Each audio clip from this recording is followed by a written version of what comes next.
pull this up. Baby style. Bebe. Baby style. Bebe. Shit, I need to make sure that Xavier Worthy's playing tonight. He is. I know he was listed as still as question. Okay, yeah, he's good to go. Thank fucking God. Because he was questionable up until like 6 p.m. tonight, and I'm I like, knocked, okay, dumbass. me over. Fine. Don't fine me. Uh, Okay, that's enough of that. There we go. Okay, there we go. And shared. That's on. Right. Yeah. Yeah. About right. All right.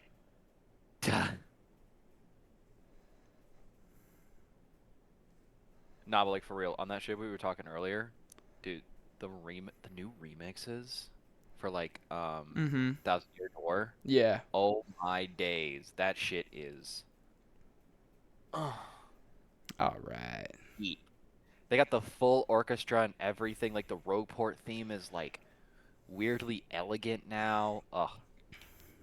Uh, Amazing. if, hmm. Let's see. But also you do it's nice they give you like a badge that you can access like as early as possible in the game. Like as soon as you get badges pretty much. You can turn on the GameCube music. Yeah. So if you wanted the nostalgia trip, you could. Oh well. I mean that's good then. But All right. personally, I've already played through the game once, so I'm like, Hell well, yeah.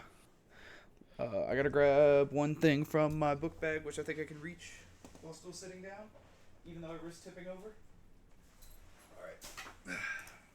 we cannot be farming clips 3 minutes into the session. We absolutely fucking can.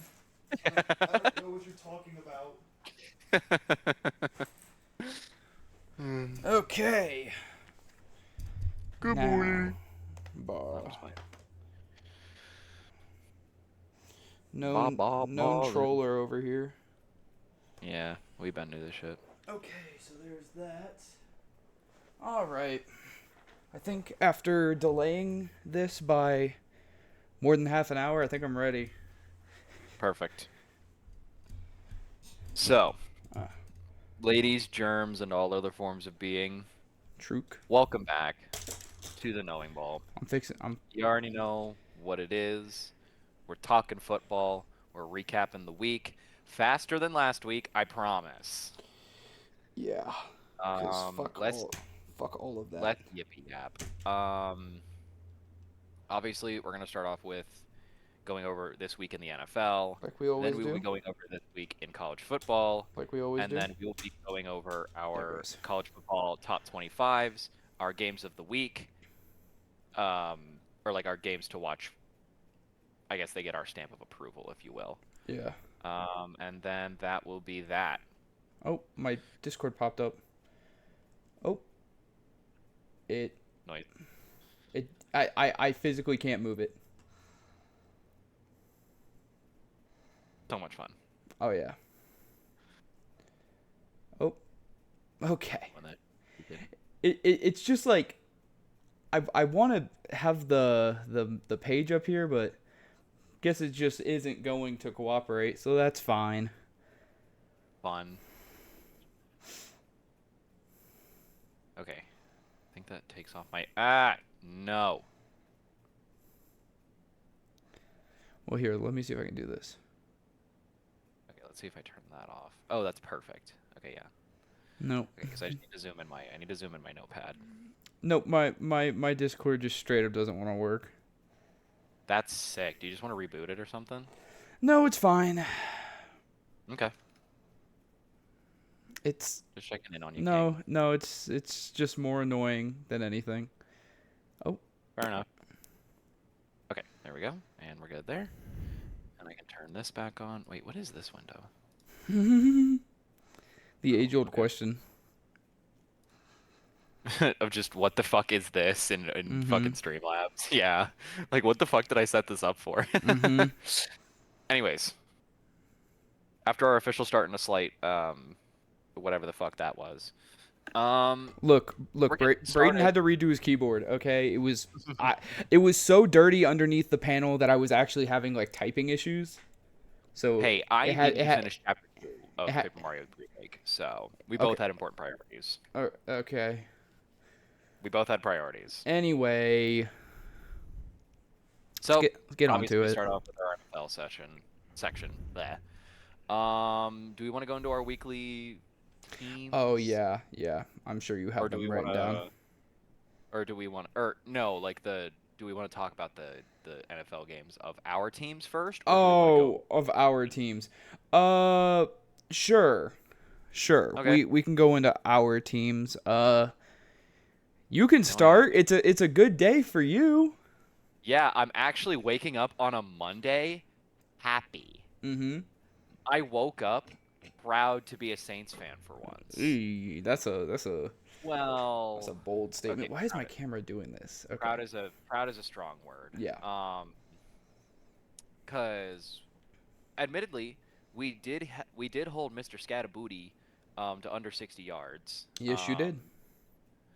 Which don't get me wrong, I love that CTE. I love the CTE king. Um, that man is farming that shit like he's gonna be a level 100 mafia boss in 5 years. Yeah, probably. Um, but you know, obviously Jackson Dart was still doing his thing on the ground, but I whatever. I'm not really mega concerned about that.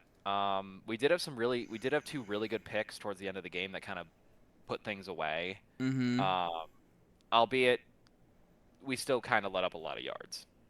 We really did.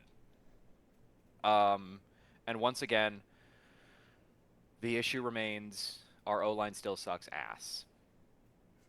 Breaking news: Because grass is green and water is blue.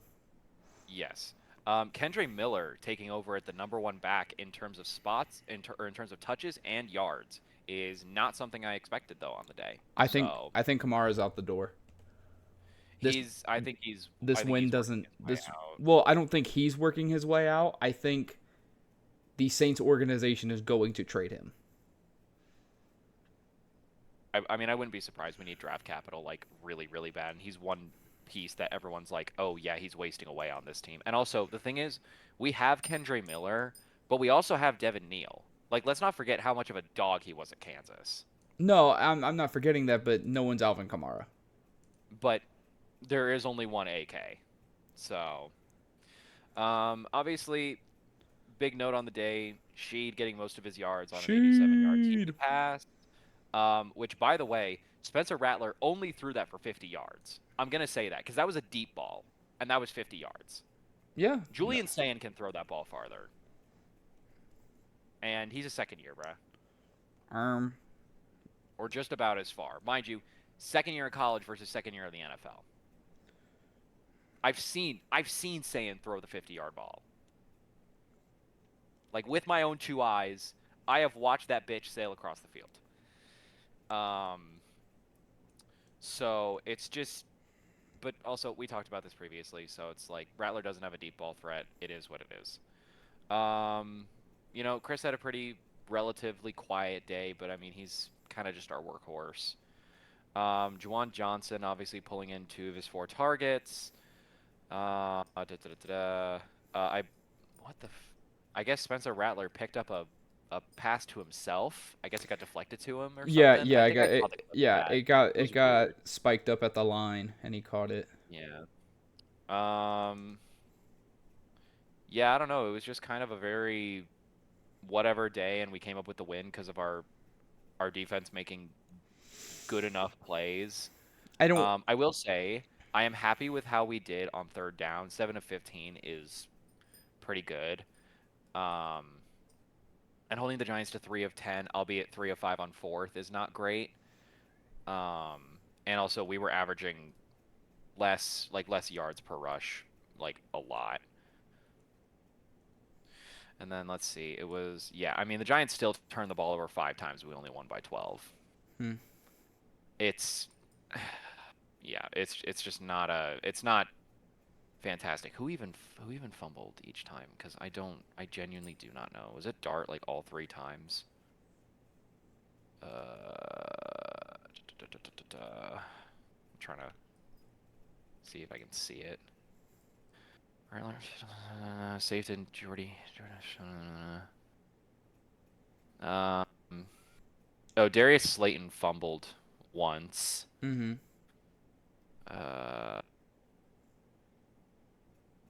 Okay, I have to look at real fast. Pardon the pun. Because I got to see who exactly turned the ball over. So obviously we have Darius Slayton. I think if I remember correctly, Dart did fumble at least once. Scatterboo fumbled at the line, is what it was. Okay, so it was Dart, Scatterboo, and Slayton then. One fumble apiece. I'm and then fairly Dart obviously, certain. and then Dart threw. Well, I just looked. Okay. So, and 2 picks. So obviously, it's not like it's not a very like impressive win, but it's a win nonetheless. So we are not the 2008 Detroit Lions or the 2016 Browns. Yeah. So we're not the worst team in history. We're just one of them. But yeah, I I have nothing else to say about this game. The Saints did their thing. It's just the Giants did their thing more and worser. More worse, technically. But Yeah. So I'm glad y'all won. I'm glad y'all got a dub. This game did not win by y'all playing offense. It was because the Giants did not want to play football. And I think you just got to remember that before we get our hopes any higher. Oh, trust me, my hopes are still in the gutter. Like if this is our only win of the year, I'm not shocked in any way, shape, or form. Fair. Truly. So yeah. Go Saints though. I guess we'll talk about my team. Yes. Lions. Jake Browning is so undeniably bad at football. The box score says otherwise. But on 2 of those 3 touchdowns, all Ja'Marr Chase. All of them. And what kills me inside a little bit is how almost historically terrible this run game has been for Cincinnati. Chase Brown last year had almost 1,000 yards in 8 games starting. And I think he is now averaging, I think he might be averaging the lowest yards per carry in the NFL. And at points, Samaje Perine was back there looking better than him. Which, I don't know if it's an offensive line thing, if it's a Chase Brown thing, and he's just having a really shitty, introduction to the season. It's definitely the former. Yeah. I'll tell you that. Yeah. Because I didn't even watch this game. I've just stopped watching Bengals football. But my friends all watched it, and they were texting me. They're like, dude, your O-line looks horrific. Apparently, Amorius Mims has been one of the worst tackles in football this year. Ted Karras being one of the bottom 10 centers. The guard play has been atrocious, with Dalton Risner now losing his starting spot to rookie Jalen Rivers, who is good.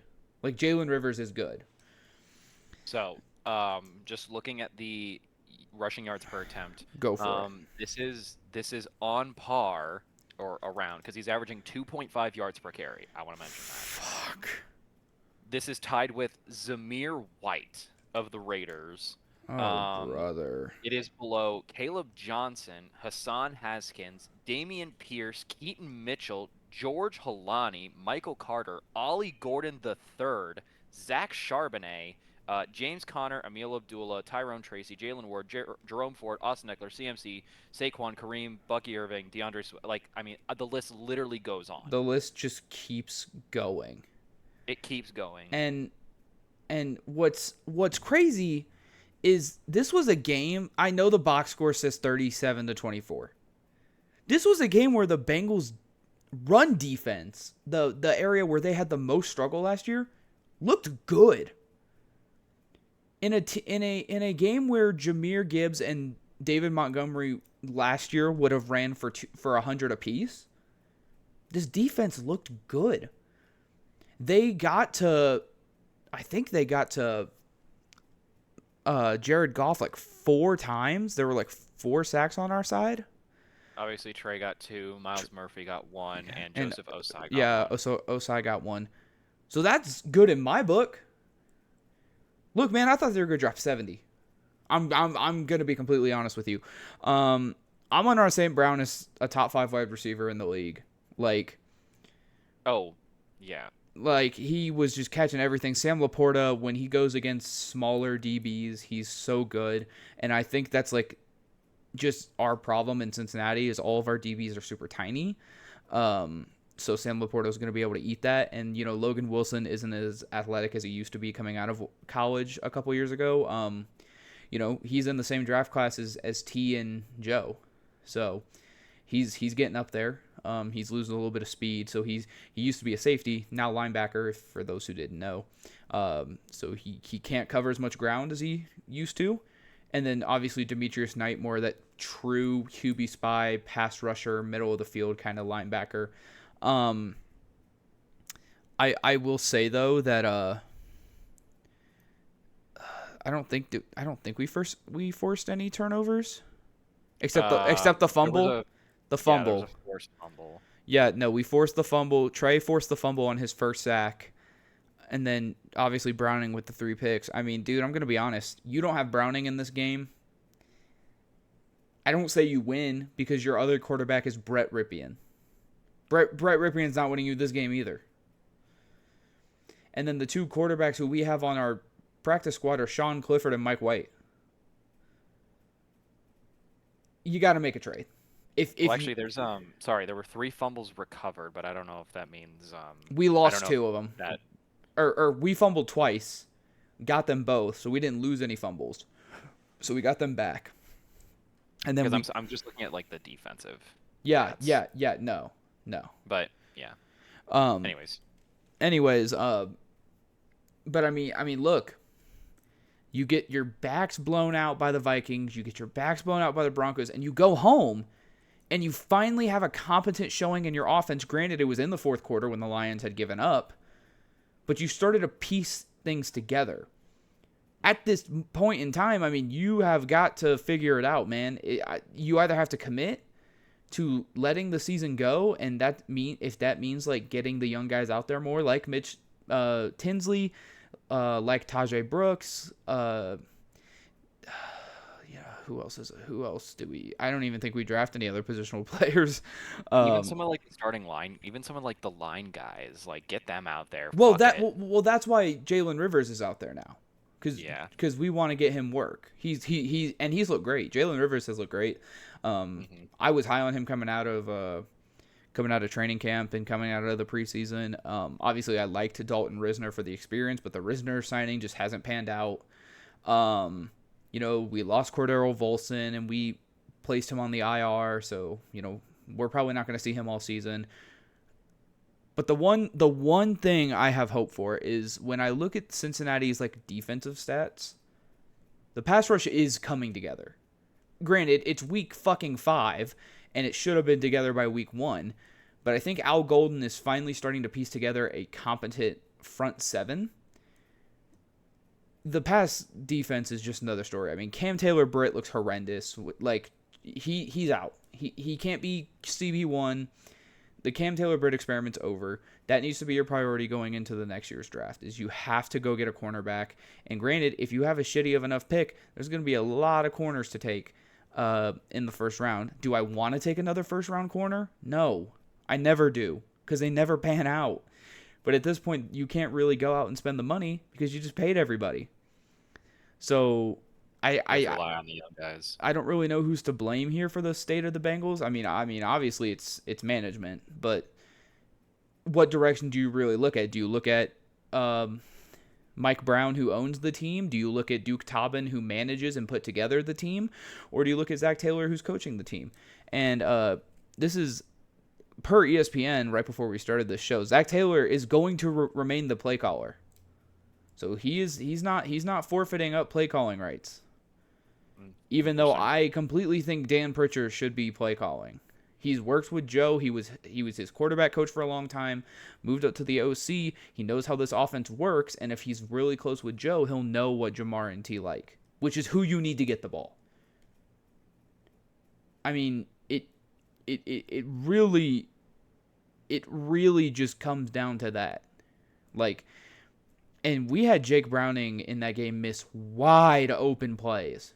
The ball was either underthrown, it was out of place, it was just wrong. He doesn't look comfortable. He can't play in this offense, and I'm not gonna slight him too hard because again he doesn't have time. Orlando Brown does not look good. Dylan Fairchild has kind of hit a brick wall. Granted, he's a third-round rookie. I didn't expect him to be fantastic. Ted Karras looks slow. He does.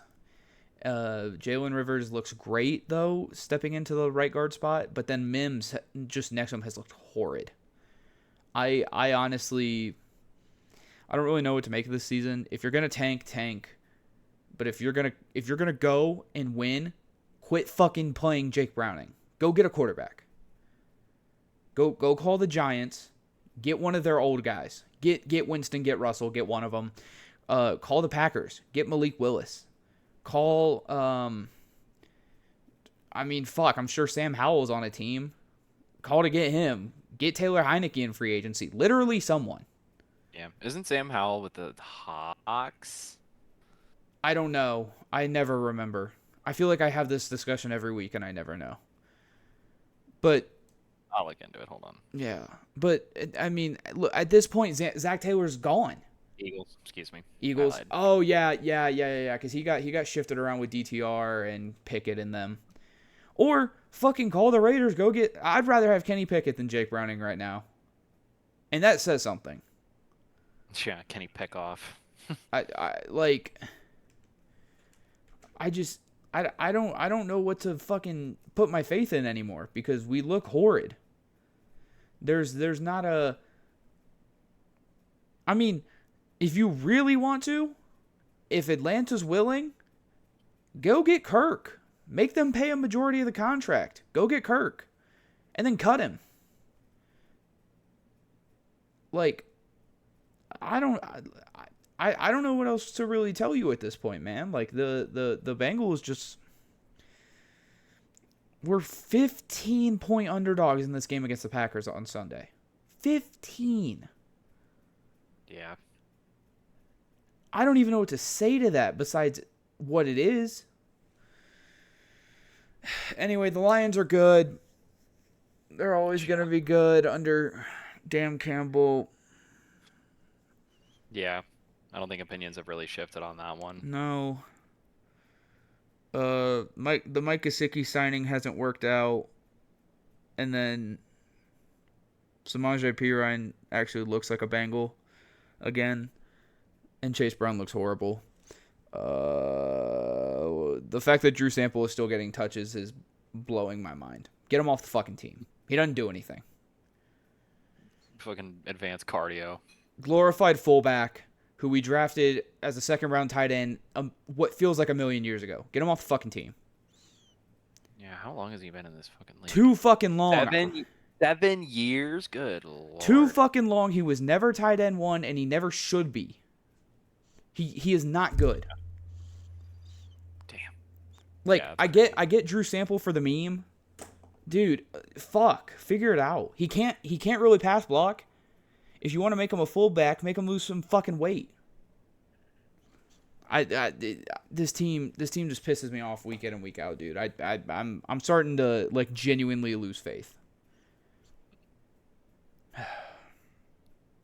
Management changes probably, but I mean, fuck. I don't even know what you do besides clean house.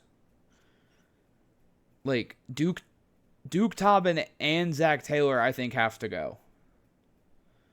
Uh, That's assuming the management even wants to do that, though. I mean, this is a team that held on to Marvin Lewis for way too long. Yeah. Way too long. Yeah, and that's the scary part is like, are they gonna do that again or what's gonna happen? Yeah. So I don't. Misery. Yeah, that's pretty much where I'm at. I don't think we'll win another game until we host the Jets. But even then, if Jake Browning is still the quarterback, I wouldn't be shocked if we lost that too. I mean, like, I can't even think of like, I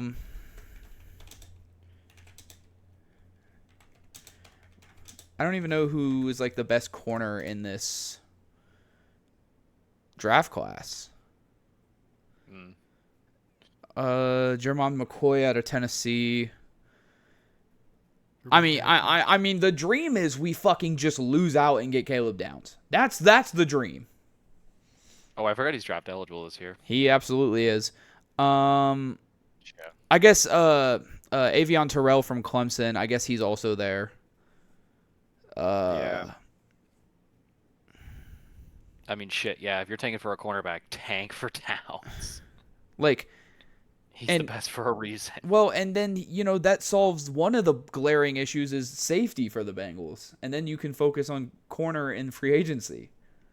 But at this point, man, it's just I'm just kind of fed up with. I'm just kind of fed up. You need so much help, and it's just how willing is the organization to? They're not. Be that help. They're not. Ever. It's the same shit from when I was younger. We had Andy Dalton, and he did great things with AJ Green and Mohamed Sanu and Brandon LaFell and Tyler Eifert. Like he did all these great things. And then come playoff time, come late down the schedule, something would happen where he would get hurt or Green would get hurt or Tyler Eifert would get hurt. And then the team just kind of falls apart because Marvin Lewis couldn't, he couldn't coach without his. I mean, if a broken clock is right twice a day, Marvin Lewis is right half a time every other day, is what watching the Bengals back then felt like. So Zach Taylor went to the Super Bowl 4 years ago. Great, 4 years ago. What have we done since then? Since then, we went to the AFC Championship game and lost, and then Joe Burrow tore a ligament in his throwing hand, and we lost the rest of the regular season. And then Joe Burrow was healthy the following season, but we had no defense. And now we're at this season, where Joe Burrow is out for probably the entire season. Yeah, I think they said his slated return is like December. Don't play him. Don't fucking play him. If I'm Joe Burrow, I'm lying. I'm like, I'm not fucking playing. They refuse to. And look, I have been on the Bengals side of the foot, and I know I'm talking for a long time. I have a lot of feelings about this, and I have been on the Bengals side where I'm like, look, they spent the money, they got Orlando Brown, they got Ted Karras, they got Alex Kappa and La'el Collins. But it hasn't worked. But the thing is, it hasn't worked, and we're also on multiple different O-line coaches within Joe Burrow's tenure. So something about the offense has to change, since the only thing consistent with that time has been our offensive head coach. So something isn't working. And all signs are pointing at Zach Taylor. Get Zach Taylor the fuck out of Cincinnati. Go in the offseason, call Buffalo, and be like, we are going to take Joe Brady from you. We will give him however much money he wants. Joe Brady. You don't have salary cap on that shit. Joe Brady, for those who don't know, offensive coordinator for the Buffalo Bills, was Joe Burrow. I don't know if he was the quarterback coach or the OC at LSU at the time when they won the Natty. Currently looking that up. If you don't mind. Joe Brady, offensive assistant, LSU, 2019. Who worked very closely with Joe Burrow, Jamar Chase, and Justin Jefferson. He was very close to that trio. He did a lot of things correctly in helping Joe shape his game.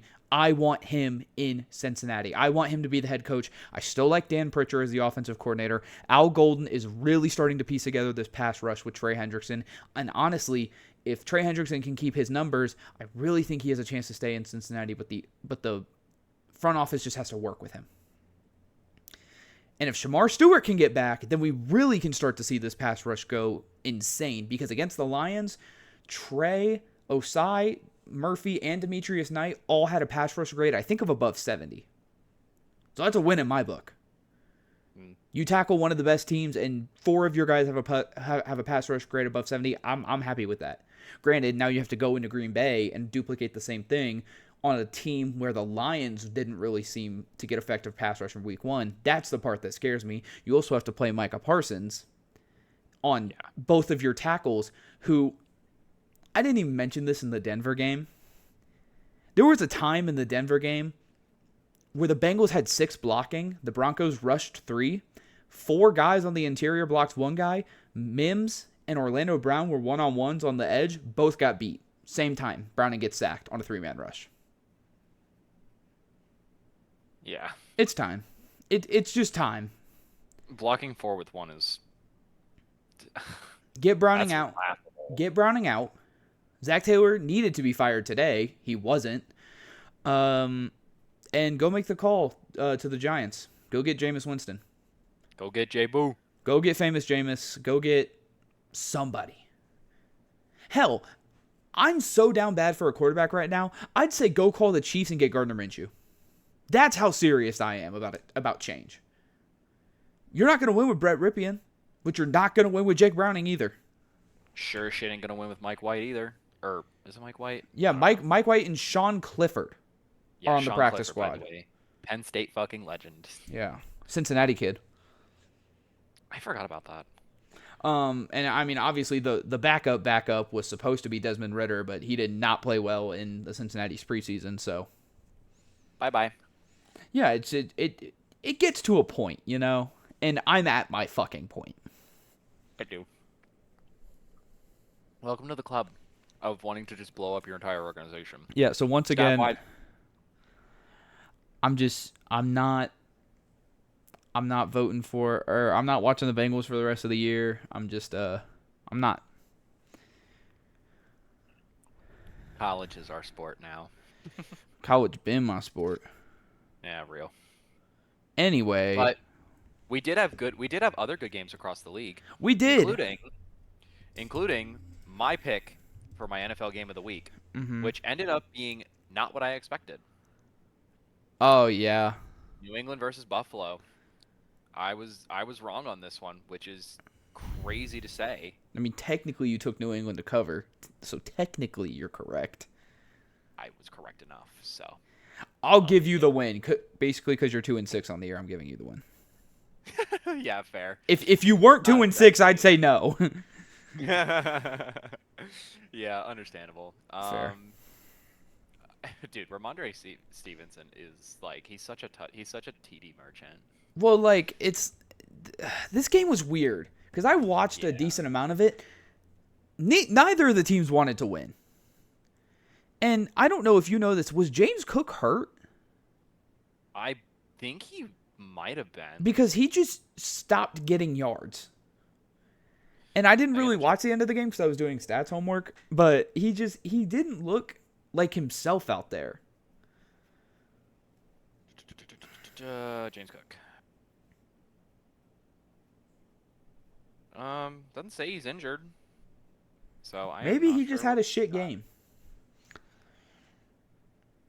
Maybe. But TreVeyon Henderson with the injury to Antonio Gibson, who was getting hot to start the game. Antonio Gibson was ready to just fucking take over, and then he got hurt. But Henderson was the most efficient of the 3 backs, which was nice to see. But I don't know what's going on with Ramondre Stevenson, man. I think they really got to commit to the Henderson thing. Because now you're just robbing Henderson of like efficient touches, and you're screwing yourself. Yeah, I mean, look, the Patriots were able to win this game on the back of Drake May because Buffalo's pass defense is softer than baby shit. But like you let Stephon Diggs old ass put 150 on you, like. Look. Yikes. Look, all I'm saying is we've seen this all year. Like, the Buffalo Bills have not had a good defense. They've just been better on offense. And today's the day yesterday, that it finally bit them in the ass. And the Patriots don't have a good pass defense either. Dalton Kincaid went for 108, Shakir for 45, Joshua, like everyone was getting love. Keon Coleman, though, he looked great week 1 against the Ravens and then has just been disappointing. He's been so disappointing. Just fell off a fucking cliff. And apparently he wasn't in on the first drive of the game because of what's the word I'm looking for? Disciplinary reasons per coach. So that's a thing to look into. But the Patriots, this is a team so far this year that has been super good again as a pass rush team. And I will say one thing they were fucking doing was tackling like a motherfucker. Robert Spillane was able to get a forced fumble. That was nice to see. And then I think the Bills got a couple sacks. I think like 4 in total. 1, 2, 3.5, 4. Yeah. 4. Patriots got only 1, I think. But that's off of 2 halves, but that's not really their style of play, though. Well, but they've been a great run team defensively, but I mean Harold Landry already he has 3.5 sacks, but I think he got 2.5 of those in one game. If he's in the game against Las Vegas, that's what it was, and he got the one the next week and has had none since. And I don't really think that's a Patriots like skill thing, because I really think this is a very good defense. They went out and spent the monty for it. I just think it's he did have 4 solos on the day. So it's a scheme. That's tied for his highest of the year. I think it's just a scheme thing. They're just a little weird. Yeah. Matt Prater still need like a couple of those other. They just need a couple pieces here and there. I think New England's going to be a really big, because like they spent money in the offseason this year, but they still have a ton of cap. If New England progresses, like goes through their progressions this year and like actually starts to see a lot of improvement, especially out of Drake May, that could be a team where I would watch Trey Hendrickson going. Especially with just, he's on the older side. Mike Vrabel really likes his veterans. Yeah. I could see it. But when I look at the Bills, Josh Allen just wasn't really efficient. 22-31, which isn't terrible, but out of the reigning MVP, you'd like to see more. Josh Allen had to run a lot. James Cook wasn't able to do anything, and then just outside of that, outside of Dalton Kincaid, nothing was really spectacular from this. Yeah. I think this was kind of just a weird game. It was just a weird game, and weird games happen. I think for the Bills, they haven't really. You look at their schedule. Also, a very penalty-ridden day, I should mention. Yeah, that's true. But look, you look at this schedule. Hosted Baltimore, at New York Jets, which was a home game for them. The Bills fans filled that stadium, and then hosted Miami, hosted New Orleans, hosted New England. That's fucking ridiculous. And now you have to go to Atlanta after this loss, and then you have a bye week. So, what, at the worst, you're 4-2 heading into your bye, and then you immediately just go to Carolina and then host KC? Yeah. This Bills schedule is soft. It's a pretty piss baby schedule. It's a soft schedule. Oh, then you also go to Miami, but that's fucking whatever. Your next biggest game is hosting Tampa Bay. That's going to be a fun game. I'm excited for that. That's going to be a fun game, but also Emeka Egbuka is going to go for 200 yards. Oh, absolutely. That game. And this was personal for Stephon Diggs. It was really, really nice to see him get not revenge, but to have a good game after the ACL in Houston, being traded to there from KC the year prior. It was from Buffalo. Sorry, I was reading KC Jags stuff on my phone. So it's just good for him. It kind of cemented him as hey, I'm not some washed up journeyman now. All right, maybe that's like I'm gonna maybe need to that's see like another game or two. I feel like that's how the narrative in his head has changed. At least if I was in his shoes. I would hope, but I look at Stephon Diggs and his season, and he had a more quiet start to the season for sure. But only 57 yards against a shitty Las Vegas defense. You're held to 32 and 23 in back-to-back weeks. Carolina, you go for 101. Fantastic. And then you go to Buffalo, you get 146. I think that's the most anyone on the Patriots has had in a game so far this year. And, I mean, his draw is starting to open up a lot of these younger Patriot receivers for, sorry, my screen just, minimized itself. That was weird. So even though Hunter Henry only had 4 targets and 2 catches, we're still seeing Hunter Henry get involved because these young quarterbacks, man, they fucking love their tight ends so much. Rasul Douglas, or not Rasul, Demario Douglas, he was able to see some targets. Keyshawn Boudier, is it Boudier? Booty? Keyshawn Booty. I don't Yeah. Know and also, all the running backs about Stephon having the most yards of any receiver this year. That is correct. For the Patriots, right? Yes. Okay. Yeah, that's what I thought. I was gonna say there's no way anyone else has had more on the fucking Pats than that game. No, there's been like 1 or 2 100-yard receivers. Obviously, one of them being Stephon Diggs.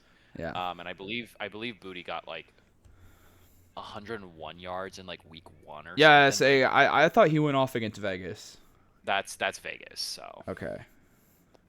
But yeah, I just wanted to be like that was something that For sure. Yeah.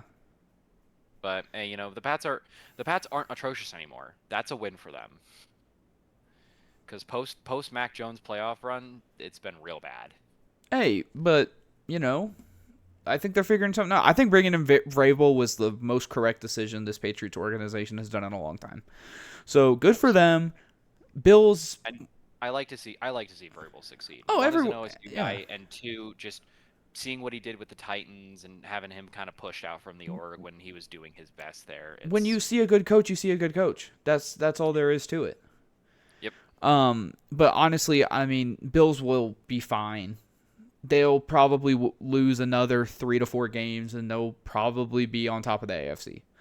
They'll still make the playoffs. The Bills fans do not have to worry about that at all. The AFC is kind of collapsing in on itself recently, so it's gonna be fine. What was your game of the week again? Mine was Commanders-Chargers, and I was correct in my pick for the Commanders steamrolling the Chargers. Yeah. I'll say it once, I'll say it again. Justin Herbert is not good. He just isn't. I think the Joe Burrow experiment, it's approaching its end. I don't think that. I wouldn't say that because, to be fair, he's still the franchise guy. You're not going to lose games because of Justin Herbert. You're sure as shit not going to win them because of him either. And this might be harsh. But when you look at his games, the only 3 games he's won this season were against KC at a neutral site game where he threw for 318 yards. And then you immediately go into Las Vegas and show them that they're not shit. And then you go to Denver, or you host Denver, and you squeak one out at a home game. And I'm not going to lie. He also has been sacked, what is that? 16 times. 16 times in 5 games. So it's about... Losing Joe Alt is terrible. Oh, yeah, no. I want to mention that. And they're already out Najee for the year. Amarion Hampton is now out for 4 games with a calf injury. I thought he tore his ACL.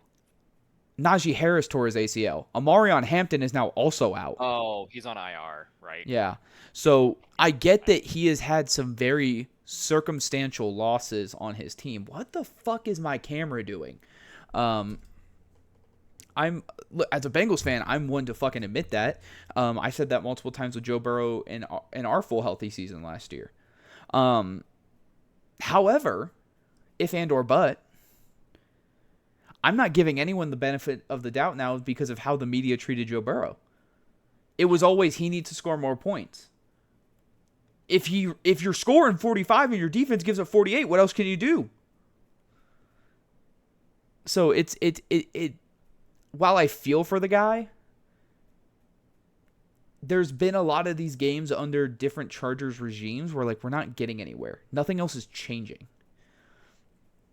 Jayden Daniels back in his first game after injury definitely shocked me because I didn't think he was going to play. Everyone who was a Commanders fan saw him wearing that knee brace and started grimacing, remembering RG3.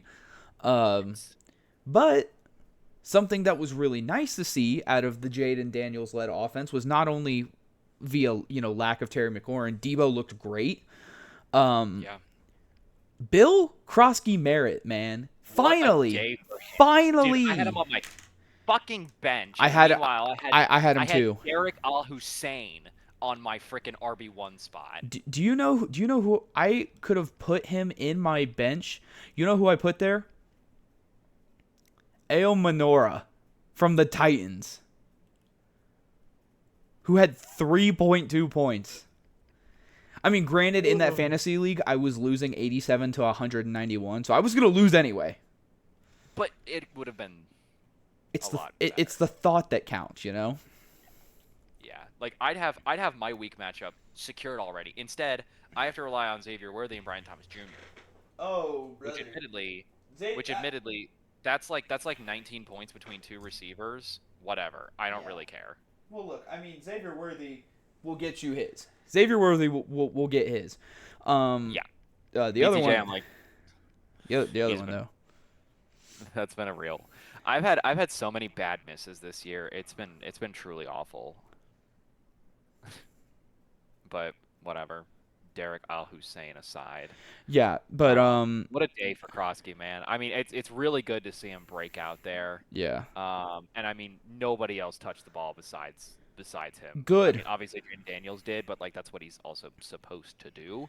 But also, I think this tells the Commanders team to like, hey, feed this motherfucker. Yeah. And all I'm saying is like, look,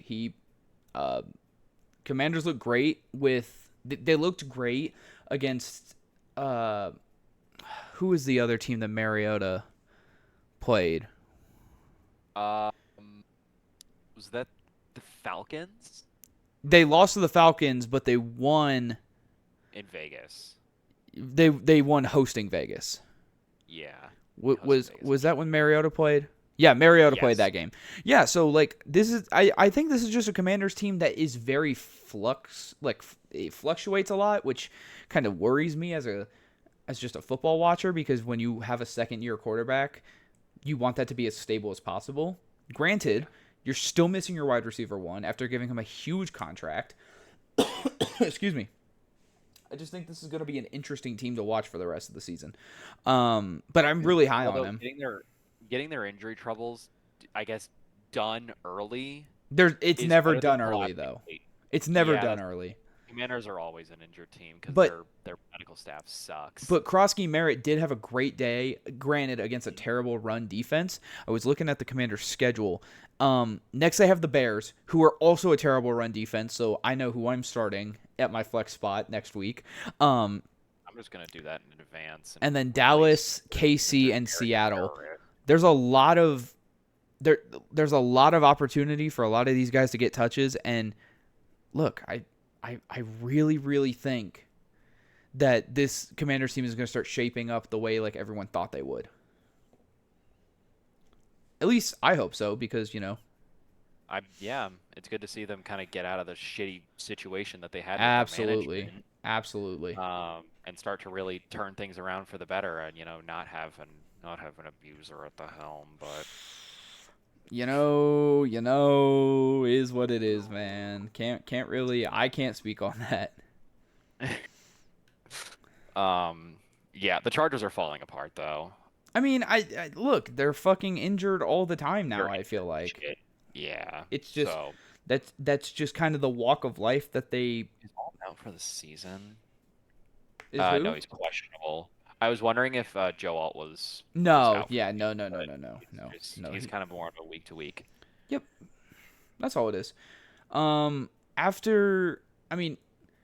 there's not really a whole lot of like NFL that I thought was crazy. I mean, the Texans took care of business against Baltimore. Baltimore falls for 1-4. They kicked their shit in. But also Cooper Rush terrible. Derrick Henry looked fucking terrible. Fucking terrorist. I hate him. Oh my god. Yeah, no, Derrick supposed to be. We were just like, I'm pretty sure we were just about to debate whether he was like the greatest running back of all time, and now he's pulling this bullshit. I think a lot of it is when you don't have an effective passer at the helm, you can just stack the box. That's what we saw in Tennessee. In Derrick Henry's prime, we saw a lot less of Ryan Tannehill being able to, be successful on in passing situations. So then teams would just stack 7 players, 8 players in the box, and then Derrick Henry is effectively useless. That being said, people forget the Texans have a good fucking defense. They have a great defense. They do indeed have, fucking Will Anderson Jr., the monster that he fucking is. Well, they have Danielle Hunter, and then they have what's his name, Aziz Al-Shahir. Aziz Al-Shahir. Yeah. They have him. They have by the way, he's a ass bitch, but whatever. I mean, even Henry 2020 out of Alabama, he has played great for them recently. That whole linebacker. Shout out Jalen here for getting the 2 picks on the day, though. Even though Cooper fucking rushed, but two pick days. If it pads the stat box, and that's what it fucking does. Yeah. I honestly, like, people forget how bad Houston's defense is because, sometimes they do just get scored on because it's a scheme issue, but when it works, it works. I will say CJ Stroud was able to spread the love today, which was really nice. Yeah. We saw Christian Kirk, we saw Dalton Schultz, we saw Nico get his love. I'm surprised we're not seeing much of Cade Stover, but he didn't really show too much in the year that he was really playing when Dalton Schultz was injured, so I kind of get it, but I mean, I don't know. I just love to see him Schultz has just proven to be reliable in his time in Dallas and Houston, so I get why, but it's also, I think, let's not try to. OSU tight ends have a tendency to kind of get into the big roles and never show up, so I think that's fine. I'm glad he's still in Houston. That's good for him. Harrison Bryant and Dalton Schultz are veterans. Let's just call it like it is. And that's fine. Also, Jaden Higgins getting his little bit of love today, which is good. You love to see a rookie Jalen Noel. I don't know if you saw that he hit the Ray Lewis signature in the end zone, and Ravens were not happy. Granted, they were down by 30, so yeah, you kind of have to deal with that one. Your fucking problem. Hey, I will say one thing: DeAndre Hopkins has looked great in Baltimore. Doesn't matter who his quarterback is; he has looked great. Yeah. I think there was. I don't remember if it was from this week or last week, but man, he pulled in a one-hander. Oh my god, it was beautiful. Was it on the sideline? Right sideline. Yeah, that was this week. That was this week. Okay, that's what I thought. But yeah, it was a beautiful catch. Yeah, I don't really have a whole lot to say about the rest of the games. Yeah, because Ravens I don't think are going to make the playoffs. No, they went from a Super Bowl likely to. I would damn near say a Super Bowl favorite. I would damn near say. Yeah, if you told me at the beginning of the year if I thought the Ravens were going to win the Super Bowl over any other team, I probably would have told you yes more than 50% of the time. Yeah. Sometimes it happens. Yep. It just happens. Granted, everything done in Baltimore now. Colts look great. Jonathan Taylor is still fantastic at what he does. Danny Dimes still looks great. The whole supporting cast around him is fantastic. Geno Smith. He's panned out. They are not calling back, bro. I promise you. He is making all the calls, and they are not coming back at all. No. The Broncos with an 18-point comeback in the fourth quarter against Philly. 2 things I have to say about that game. Yeah. Jalen Hurts, I don't care what the box score says, is not good. In the same breath, there were a lot of questionable calls in that game. The Eagles should have won this game. There was a fumble where Bo Nix's arm wasn't even forward. That was a live ball. recovered by Philadelphia, that's a fumble. I don't care. So, granted, was Philly on the bad end of a call? Yes. However, you didn't put up a fucking point in the fourth quarter at home. Saquon Barkley with only 6 rushes, too. Weird. Yeah, that's like you have one of the best you have one of the best running backs in the league. Like, what are you doing? I think the Eagles are kind of feeling Super Bowl hangover because there've been some questionable calls that we talked about in the Rams game, in the Chiefs game. It's just been weird. I mean, losing Kellen Moore, it's. I don't think. Yeah, I mean, they're definitely could be an aspect to it. That's the play caller, and we're seeing weird play calls on the offense with like a very similar offensive roster, I should say. I don't think they changed anything. No, I mean, you still have Devonta Smith, you still have A.J. Brown, you still have Dallas Goedert. Like, Dallas Goedert is becoming just the end zone favorite now for Jalen Hurts, which is crazy. Yeah, no more pushing as much. Yeah, they're stacking 4 on the side to do a fat ass wide receiver screen with 4 tight ends. Whatever. Yeah. On to the next. Cowboys Jets. Justin Fields is not the problem once again. It is not. He put up a fantastic game, and I actually did want to like talk about that one because that is solely on. I think the problem with the Jets is not the offense actually. For once, it is the defense. Well, when you look at the Jets, when Justin Fields has played his full games, and when I say full games, from the kickoff to the 000, no concussion, no getting pulled or any bullshit like that. He has had over 200, I think it's 250 yards and no picks. Yeah, I mean, here, I'll pull up the stats right now. So, the loss to Pitt. Okay, yeah, it was 218. So 218 was his lowest. 218, a touchdown on. Also with scrimmage yards factored in. Yeah. 260. Yeah. So he's putting up like 260 plus scrimmage yards a game when he plays the full game. Because mind you, Buffalo doesn't count. He got concussed halfway through, or like really early. He got concussed in the first fucking quarter. Yeah, and then lost to Miami. 226 passing yards, 81 scrimmage yards. Boom, 300 yard bomb right there. Yeah. Another 300 scrimmage yards. Like, mind you, he also took 5 sacks in the Dallas game. And this is a Dallas game, or this is a Dallas team who, as we know by now, traded away Micah Parsons. Doesn't matter when they have James Houston and when they have, I don't even know who got to him. Deontay Fowler, and I think his name's Deontay Fowler. Devin Fowler, Deontay Fowler. Deontay Fowler, yeah, I knew that. I know ball. I'm not even gonna try that. Kenny Clark even got half a sack. So there you go. And then obviously the forced fumble by Liafu. But yeah, I mean, my thing is Justin Fields. It just wasn't a day for the Jets defense. I mean, they were getting hammered. Well, also they're I think one of the few teams in history to be 0-5 and have zero turnovers through the entire year. None. That's insane. They have no interceptions, no fumbles, no anything. Wait, I thought the Jets did fumble though in this game. Yeah, they did. They lost a fumble in this game. No, I mean not recovering one from the defense. Oh, like they have gotten no turnovers. Yes. Okay.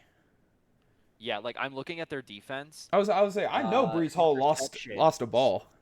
Interceptions 0 on the year.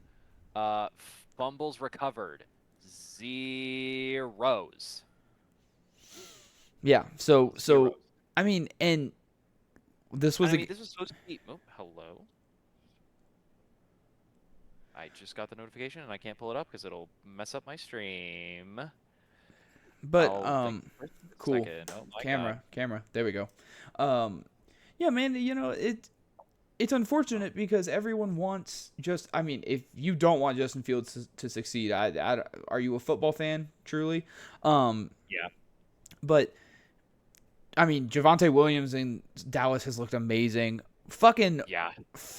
Flourney, whoever the fuck this guy is, came out of nowhere. Flourney, a second year from Southeast Missouri State. Blah, blah. Cowboys got them one, man.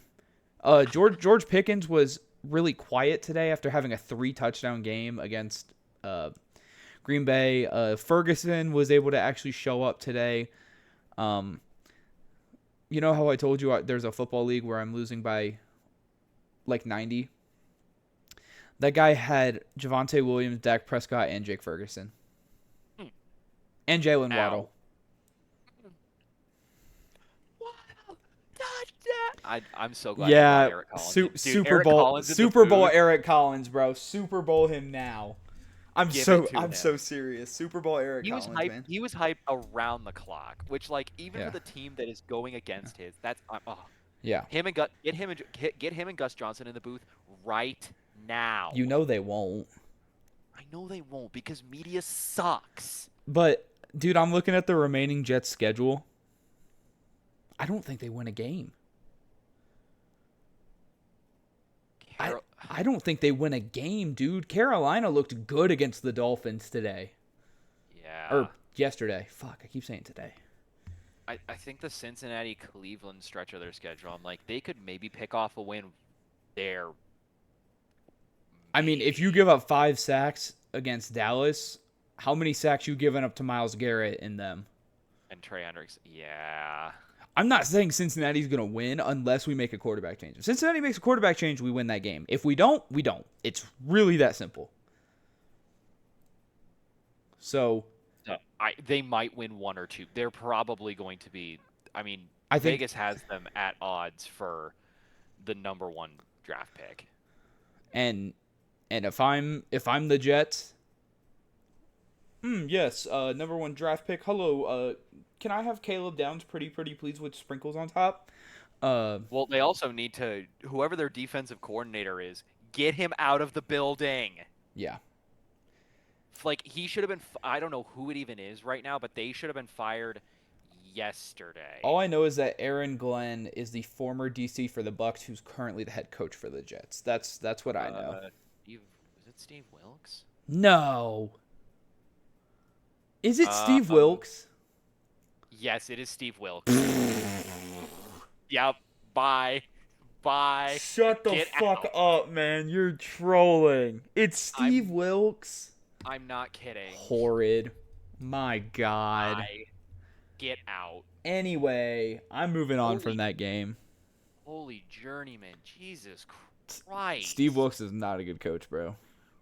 No, he needs to be out of the building yesterday. Then we can start talking about Aaron Glenn and what he does for the franchise. Yeah. About whether or not he needs to be axed after year 2. But first off, get Steve Wilkes out of the building, then we can talk. Yeah. Because how the fuck do you have Will McDonald, Sauce Gardner, and like all these other great pieces from the Quentin Jets? Johnston, Joe Johnson III. You have DJ Reed's on the Lions now. Quentin Williams. Let me look at this defense, bro, because they got fucking names on here.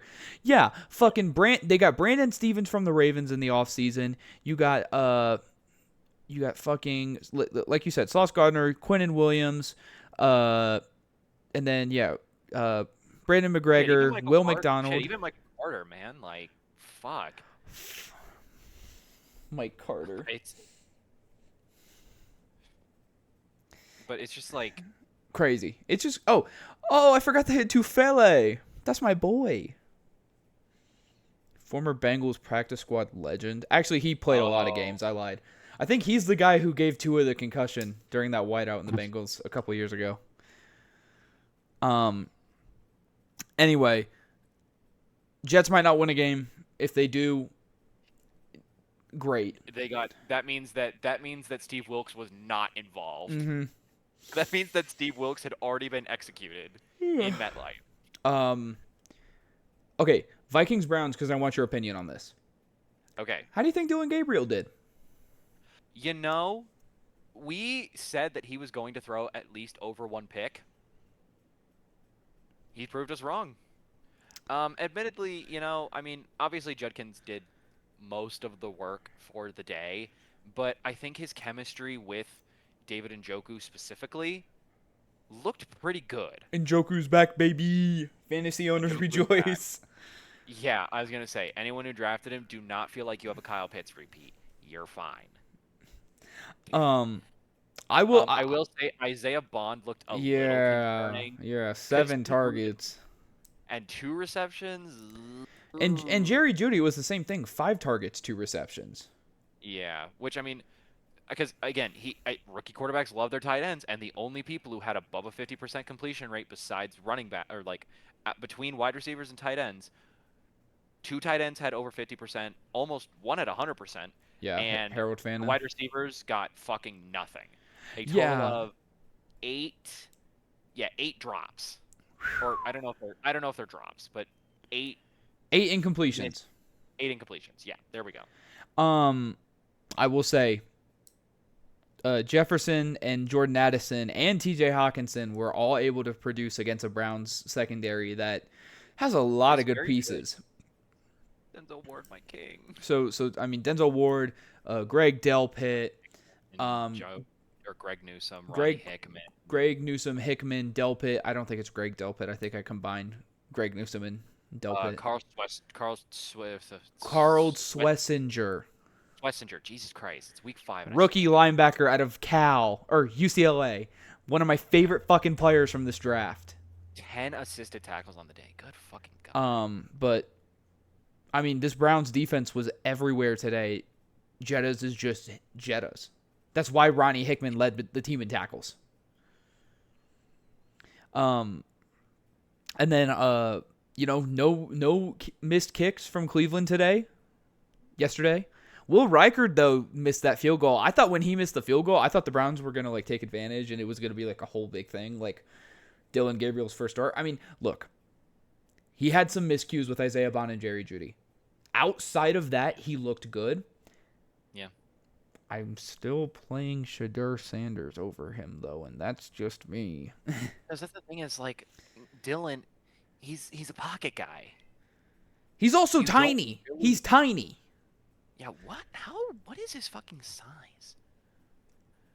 5'11", 205? Jesus. He's also a 24-year-old rookie. Yeah. I'm sorry. Literally, I could get to his build by the time I'm his age. I'm not kidding. Okay, some of us are 24, so let's calm down. I'm 23, so fuck you. Anyway, I literally just need to put on a couple extra. I literally just need to put on a couple extra pounds, which that would just come with the muscle, but yeah, Cleveland built the lead, but then in the fourth quarter, I mean, the Vikings defense just showed up, man. The Vikings defense was able to, Ivan Pace. You look at these 4 drives, they stalled. Yeah. So hard. And in the fourth quarter, they rolled on that last drive. They didn't have a lot of time, but they rolled. Minnesota, yeah. Well, no, not Minnesota. Cleveland in the 18 seconds they had. 3 plays, 44 yards. Yeah. They were looking to roll. If they had more time, then maybe. Yeah, we might talk about it for Cleveland Browns, but alas. But Ivan Pace Jr. was able to get a sack. I don't even know who the fuck Ingram Dawkins is. No idea who that is. Jeff Okudah played some minutes. Byron Murphy, leading tackler. I feel like he is every week. And then Isaiah Rodgers, that name gives me Vietnam flashbacks. Javon Hargrave still did his thing as well here and there. Cleveland missed him. Cleveland missed Javon Hargrave in this game because while Mason Graham was able to get pressure, Hargrave just would have been better in that situation. So Cleveland was missing some Hargrave for sure. Yeah. But I mean, again, Mason Graham, he's still a young. Rookie, he's young. I know. They're working him, so you can only do so much. Yeah. I don't. Sorry. You're fine. I definitely think that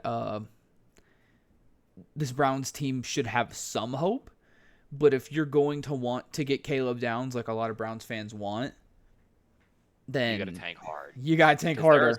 There are some shit teams this year. Yeah. There are some shitty ass teams that you need to beat out for that spot. But look, Dylan Gabriel looked great. I don't think he's the quarterback of the future. I still think it's Shedeur Sanders.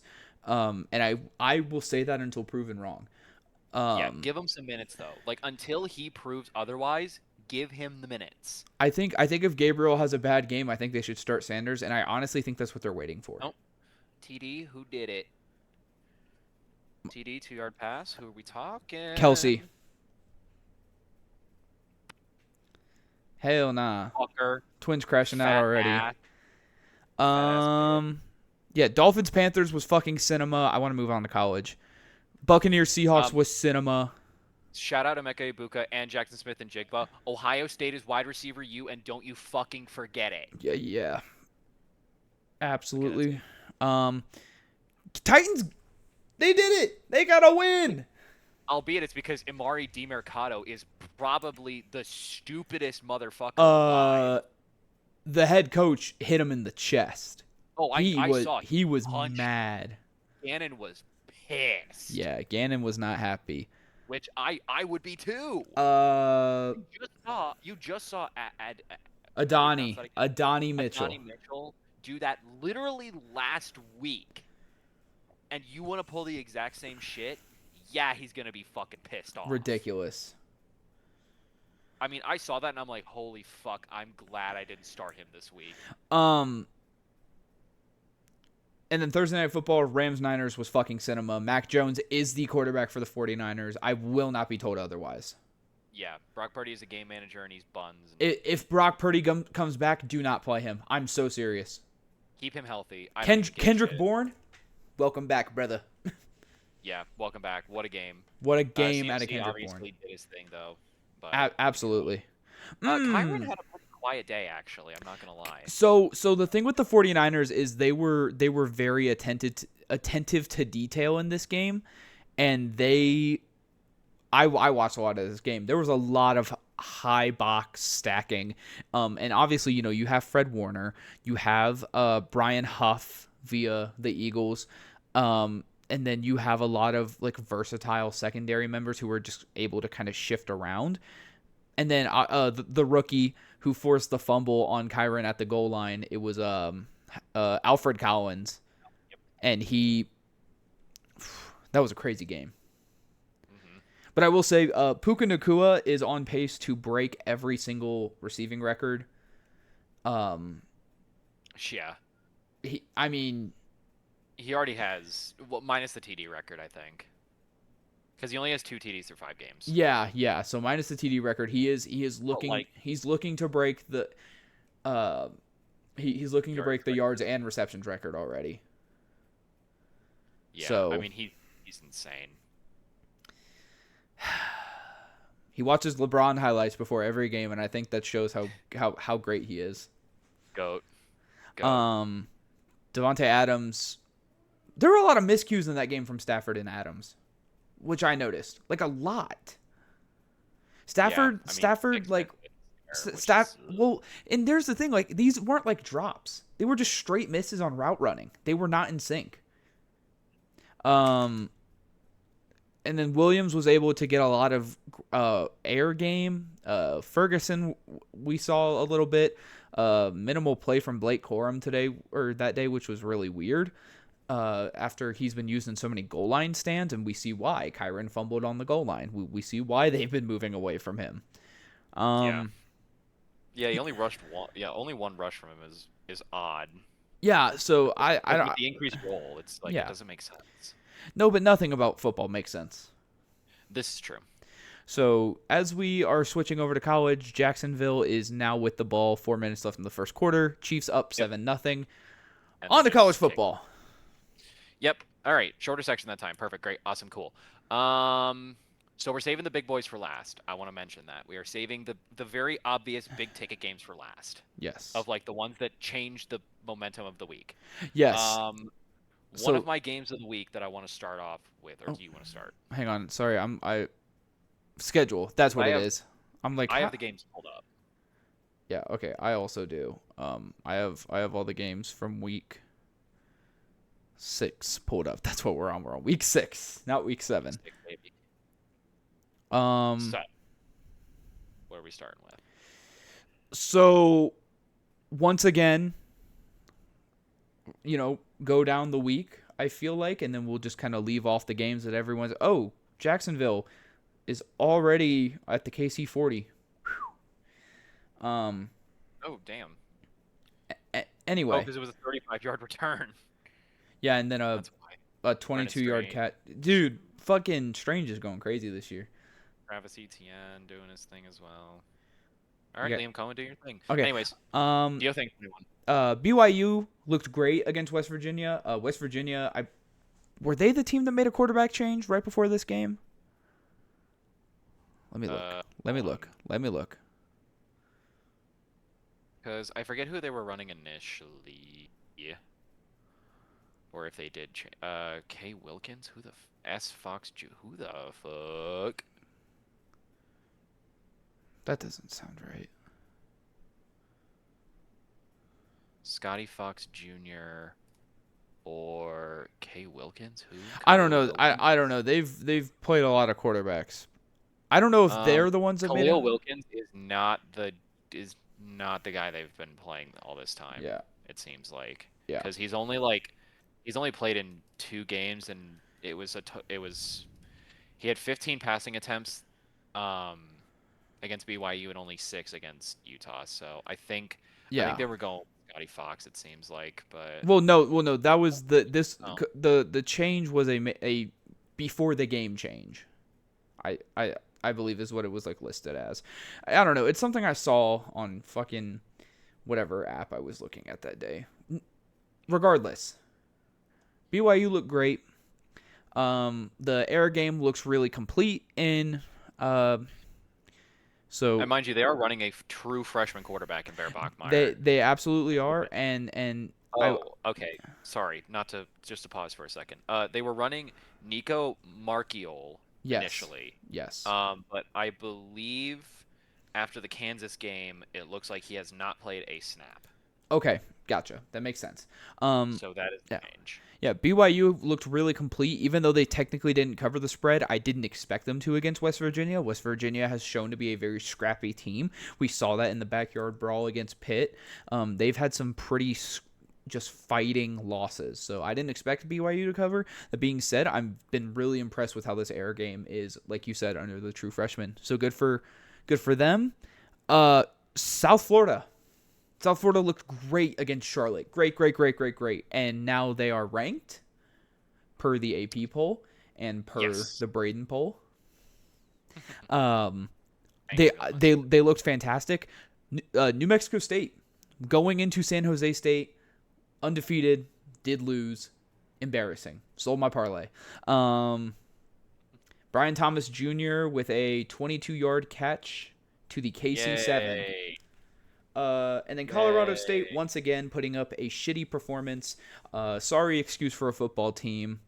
At San Diego State giving up 45 points.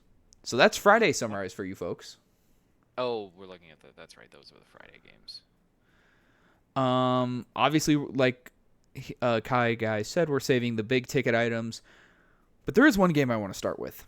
Yeah, USF. I realized I wasn't, because this doesn't organize it by day, but if you just go to CBS and then schedule and then all FBS games and click the week, it should go in order. Oh, see, I'm looking at the score, so that's. I always go by schedule for college football because there's so many. Yeah, probably for the best. Well, anyways, I have the games pulled up anyways, so I'm good now. But yeah, USF did look good, and they definitely deserve that ranking. Are we gonna get a?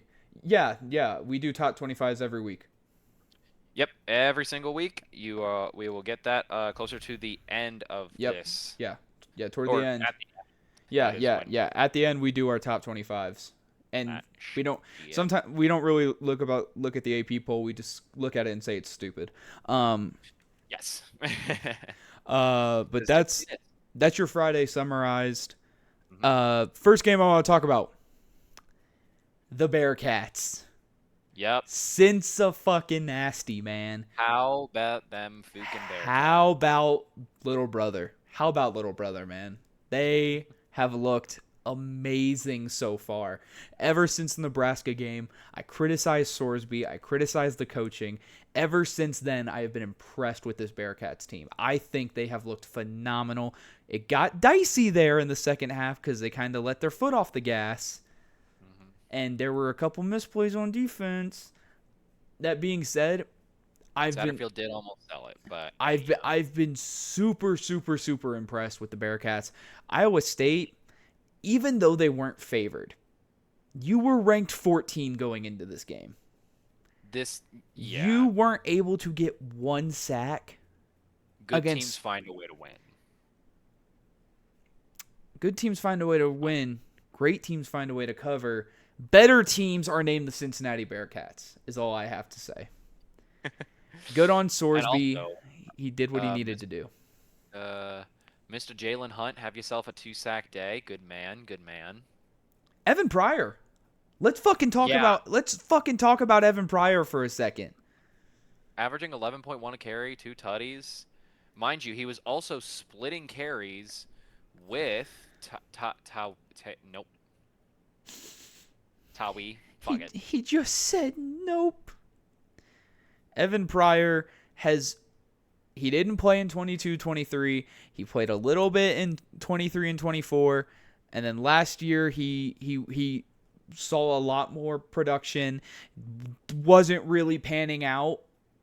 Yeah, he was not average. In Cincinnati, but today, like this year so far, he's really starting to get into it. These last 2 games, really strong showing against Kansas, really strong showing against Iowa State. Now that we're getting into actual Big 12 play, I am keeping my eye on Evan Pryor. He will be the reason this Cincinnati team goes far if they do. I'm really impressed, and I'm just impressed. Kept it efficient too. So he did. He could have been a little bit better. There were definitely some misses on some easier throws. But I'll say this: after what I've seen out of Sorsby in his time at Cincinnati, I think he's taken a giant step forward since that Nebraska loss. Yeah. And I can't even really slight him for that because this so far has been a great Nebraska team, which I'll talk about later. Mm-hmm. So I think Scott Satterfield has definitely turned things around for the better in I think a very pivotal year for his agenda. I agree. Because I think a lot of people after last year were like, okay, post Luke Fickell, Scott Satterfield comes in. You know, we're not expecting much to start out because obviously you get that, like, you were top 4 in the nation at one point. You're gonna have some hangover after that with all the departures and everything because you obviously lose your quarterback that got you there. You lose a lot of the big pieces that gets you there. So you need a couple years to bring that back and kind of build his reputation. Mm-hmm. But I think last year was when people were starting to say, okay, we're kind of running out of patience here. And when you go 5-7, that does not exactly boost people's opinion of you as a coach going forward as their franchise guy. I mean, shit, it's literally happening to the guy that last coached Cincinnati, Luke Fickell, at Wisconsin right now. Yeah. It is literally happening to him right this instant. Yep. But now, because I think after that loss to Nebraska, everyone was like, oh, fuck. Here we go again. We're gonna go 5-7 and blah blah blah. We're gonna be a not so good Big 12 team. Scott Satterfield's gonna get fired. We're gonna start all over again. Yada yada yada. Yeah. Pain and suffering. Pretty much. But I think, ever since that loss, Satterfield's really just put his foot on the gas, and I think they've had a great last 4 weeks in Big 12 play. And I mean, they are sitting atop the conference with Arizona State, Texas Tech, and BYU right now. They absolutely are. That is not something that people really expected going into this. No, not at all. And the thing is, you have a very easy next 2 weeks. So you have a very realistic and easy path to 4-0 in conference play. That is probably the best start that this team could ask for.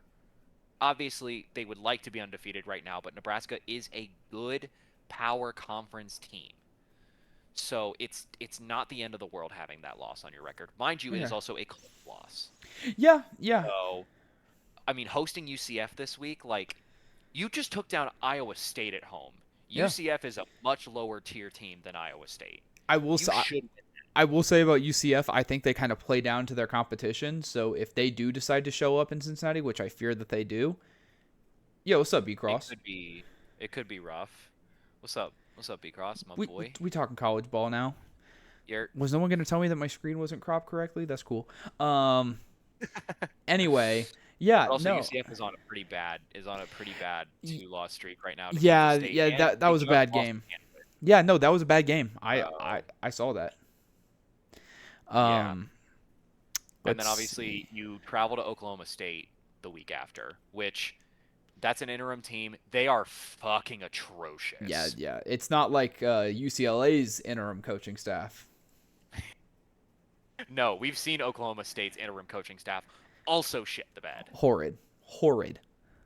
I mean, Let's see. blown out by Arizona. So, What do we have from the early slate that isn't like a big game? um, Ohio University still rolling, still doing well. no, they are not. They lost to Ball State. Oh my God, I read the score backwards. They lost to Ball State. They are not rolling. They have stopped rolling. They absolutely did lose to Ball State. I read the score backwards. Because like I saw the away team and the home team here, and I'm like, Yeah. oh duh, the score's gonna be just like that too. It absolutely was not. Interim staff. Yeah. Well, I forgot Arkansas was running on interim staff. I also did. Um, Okay. Georgia took care of business against Kentucky. hey, Cool. hey, and this was a Kentucky team that absolutely was scrappy with Ole Miss earlier in the season. I definitely thought they were gonna cover. Georgia proved me wrong. Yep. They also proved me wrong. Because do not start Ryan Puglisi. He looked terrible. Yeah, man. But also was not good. that's also because he doesn't have first team reps. So. Again, true. Not as shocked it does. Trevor So, Lawrence fumbled on a 4th-and-1 carry. George Karflakis recovered the ball. Kansas has it on their own 3. dumbass bitch. You're 6'6", bro. Just extend. Anyway, Michigan handled Wisconsin, and I hate to say this. I'm gonna give props to the young man. He looked good. Bryce Underwood, he looked good. He did. Bryce, you know I'm OSU through and through, man. It says Buckeye for life on my fucking degree. Bryce Underwood looked good. He did. He made a lot of really good throws. Kareem Hunt up the middle for 33 yards. Sure. Albeit, I think Dante McCauley, or I believe his name is Dante. Oh, Danavian, excuse me. Racism. Or fuck me, whatever. McCauley, I think, had a lot less issues than he usually does, because I've seen him have some really problematic ass games. But look, sometimes it works, and sometimes you get a fucking break, and this was a break for Michigan. They put together a complete team. Haynes is still producing at what ridiculous. I mean, 85 rushes, 654 yards, 8 TDs through 5 weeks. Dude's a dog. Dude is a fucking demon. If he does not go first round this year, there's something wrong. Is he eligible? I thought he was a sophomore. Maybe he's a sophomore. Hold on. Let me see. Xavier Worthy. There he is. Xavier Worthy catch for 5 yards. Thank fuck. No, he is a junior. He is going this year. Okay, he is eligible. Unless he wants to stay with Bryce for another year, which that is a. Don't. You're already having such a good season. Just go. But some people. I don't want to deal with you. Go away, please. But he doesn't want to face him twice. That's fair. I feel the same way. He's so good. I truly do love our defensive line. Holy fuck, I am still scared of him. I get it. But I really don't have much to say except for once, I'll give Bryce Underwood his props. Good for him. Yeah. He showed up. Good job, little bro. He looked great. Julian Sands still clears. True. He still clears. True. Also, I think we need to start having the narrative discussion about what happens to Luke Fickell. It's looking like the couch next season. I mean. Okay. Oh my God! No, the rest of this schedule is fucking doom and despair. Let me run through it real quick for you. So before you do that, Okay. Chiefs are now in the red zone. Tyquan Thornton has 3 catches for 90 yards already. Tyquan fucking Thornton? Yeah, Tyquan Thornton. I mean, like, I knew the Chiefs would win this game, but, like, fuck. Chiefs are at the 9. Anyway. Can we just do, like, a jet sweep with Xavier and he can just, like, go in there? That'd be cool. Maybe. But anyways, I want to line up Wisconsin's schedule for you because Go for it. Genuinely, these motherfuckers might be a 2-3 win team. Okay. You host Iowa. Okay. You host OSU. Okay. You visit Oregon. Host Washington. Visit Indiana. Host Illinois. At Minnesota. Whew. That is a Big Ten schedule of doom and fucking despair. They genuinely might go winless in conference play. Patrick Mahomes ran for a touchdown, though. I'm going to break his ankles. Look, it's making my loss to this guy in my fantasy league. Instead of 90, it's 85 now, okay? Let me have this one. Hey, I have been on that end of this. Patrick Mahomes already has 17 and a half points. Wow, if only I put in fucking Krosky Merritt, so it would be a 60-point loss and not an 80-point loss. Anyway. No, but like seriously, like yeah, Wisconsin might win 2 games this year. I don't see him winning another game this year. Maybe Minnesota. Maybe. I mean, in a 5-week span, you face 4 ranked opponents, 3 that are currently in the top 10. How many are away? Was that 2? 2 of those top 10s are away as well. Yeah, no, you're cooked. That is true. Oh, my everything froze for a second. Yep. Anyways. Yep. Saw that on my end. Anyway. Well, yeah, terrible. Not really like any. Luka's getting fired. Yeah. So one of my games down here that's on my list, I'm pulling up the notes. So I already talked about Cincy, and I said Cincy was gonna win. So far out of the games we've talked about, I'm 7-3 on the year. Now another one of my games which I lost the pick on. Louisville, Virginia. Yep. I said Louisville was gonna win. Virginia won. I really did think you were cooking with that one. Well, I mean, look, when you look at the yards and you look at the box score, you would think, how in the hell did this Louisville team lose? Yeah. You outgained your opponent. Yeah, you outgained your opponents by 150 yards, but then when you look at the Louisville drive, a fumble on your opening drive, then 2 touchdowns, then a missed field goal, then punt, pick, punt, touchdown, field goal, and turnover on downs to end overtime. Look, man. Yeah. Sometimes you do all you can and you still fuck it. Huh? You keep talking about this. I'm gonna feed my son real quick. Okay. Yeah, no, and this is a Louisville team that I was super high on. He knows that. And not only that, this was a Virginia team that I was super low on. So it's any given Saturday, just like it's any given Sunday. It just kind of sucks because, Louisville should be the better team here. They were ranked, by Vegas odds, they were ranked as the better team here. This was just a kind of a misplay of a game by Louisville. Virginia didn't really have to do much. Just over 50% passing with 149 and 1 touchdown for Virginia. You look at Louisville, they went 34 of 48, 330 yards, 2 passing touchdowns and a pick, and then on the ground, they actually had less yards because the quarterback was sacked so many times that there was negative 38 yards just from that. You look at the defense from Virginia, and that's one player with 2 sacks, another with 1 sack, another with 1 sack, another with 1 sack. So a lot of defense from Virginia that was actually able to win them this game, which was crazy because I really thought that they caught FSU slipping. It wasn't really anything crazy. Then they go into Louisville and beat them. I'm like, well, shit, maybe I was wrong. All right, fuck did I miss? Oh, nothing. Okay, cool. Yeah, damn. Rough first loss for Virginia. Louisville. Damn it. Yeah, I was just telling the audience, it just kind of sucks. That's just what it is. It was an unfortunate situation. Louisville should have won this game, but when you when your quarterback has a negative rush stat of 38 yards. Not much you can really do about that. And not only that, he threw to one guy the whole game. No one else on Louisville had above 36 yards. Yep.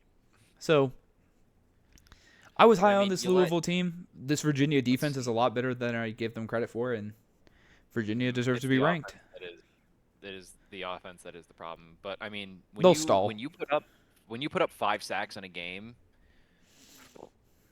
against a team that is like fringe, like top 30, top 35. I would say Louisville was fringe top 25 before that game. Yeah, I think I had him on the cusp, like relatively recently. Yeah. So yeah, definitely kind of a shitty game from Louisville there, just to lose. But Virginia football is back. One of the games I had on my list because I realized I haven't gone through any of them yet. It's a really unfortunate tale as well. One that did I lose the pick on that? No, I did not. I did win the pick on this, but I thought it was going to be a closer game.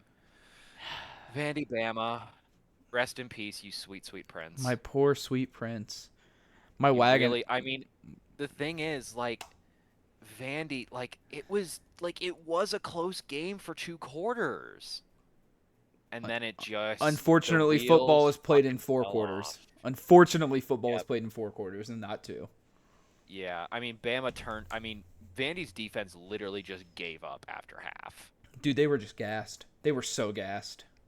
Yeah, I mean, truly, Bama was just the better team. It is really unfortunate. Yeah. But I want to say this: it is not a true, definitive knock on Vanderbilt as a team. No, not at all. They are still a good team.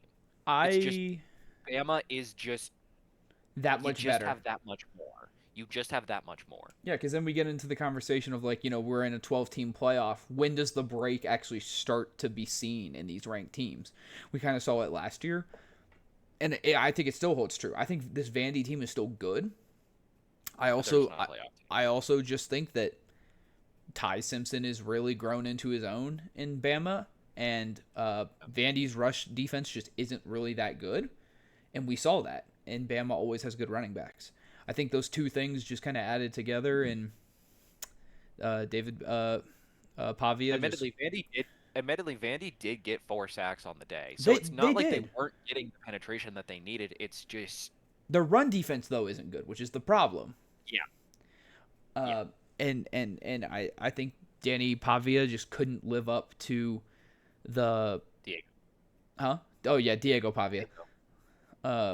I think he just couldn't live up to the challenge in an away game. Right. Get the fuck out of my chat, pussy. Yeah. Fuck off.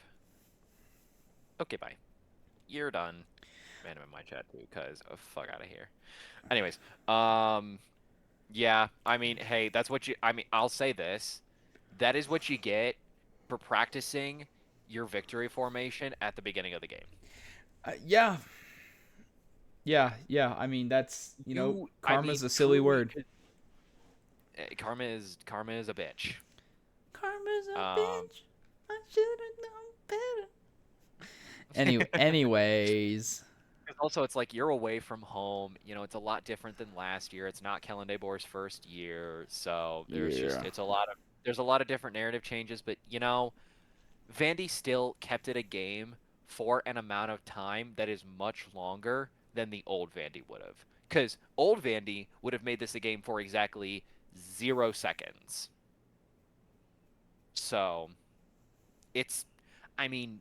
when you're coming up from the literal, worst team of your conference year in and year out for at least half a decade, 5-1 and being ranked is still a great departure from that. By Vanderbilt standards, absolutely. Yeah, and that's I mean, again, they were de facto the worst team in the SEC for 5 years straight. Oh, for sure. It was like them in Mississippi State the whole time. Yeah. So now they're getting, which again, Mississippi State also picking themselves up, albeit that was also really. I think A&M is just that good. Yeah, we could talk about that right now because that was also one of my games. Did Yeah, I get that one yeah. right? I can't remember. If you Yeah, pick, we did get that one right. you picked all the home I was teams. two. I forgot I was 2-1 on the week. Yeah, so we'll give Which, you a win there. yep. I mean, shit. Marcel Reed's still really good. Now, let me pull up the game. Hold on, I'm still in the Vandy box score. Micah, Mario. Who the fuck Mario are you? Mario Carver. Mario and, Carver, Casey, dude. I've been Casey talking about him for 4 weeks. Yeah. Mario Carver and Casey Concepcion are a fan-fucking-tastic 1-2 punch. They might be the best 1-2 punch in the entire league, except from Carnell Tate and Jeremiah Smith. But also, the thing is, I like what Mike Elko is doing with them on both sides of the ball. Mind you, Mario Carver and Casey Concepcion also got a combined 57 rushing yards. They did. They're good. So they accounted for, what is that?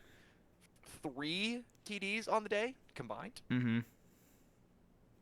Because Concepcion got 2 receiving, Mario Carver got 1 rushing. Yeah. I mean, and then you also have Ruben Owens, who had himself a fucking day as well. Yes. So, and I mean, Marcel Reed still had 200 scrimmage yards, even only after passing 23 times and rushing 6 times. Like, he wasn't really like super duper involved in this game, all things considered. Yeah. But he has the playmakers around him to still elevate this team to a higher level. So, yeah. And I mean, Mississippi State, they just fell flat on their fucking faces. Yeah. Like, there's no way around it. I really thought they'd put up more of a fight, and they died like on spot. Because I mean, you go 1, 2, 3, 4, 5, 6, 7, 8 drives without getting more than 30 yards. Yeah.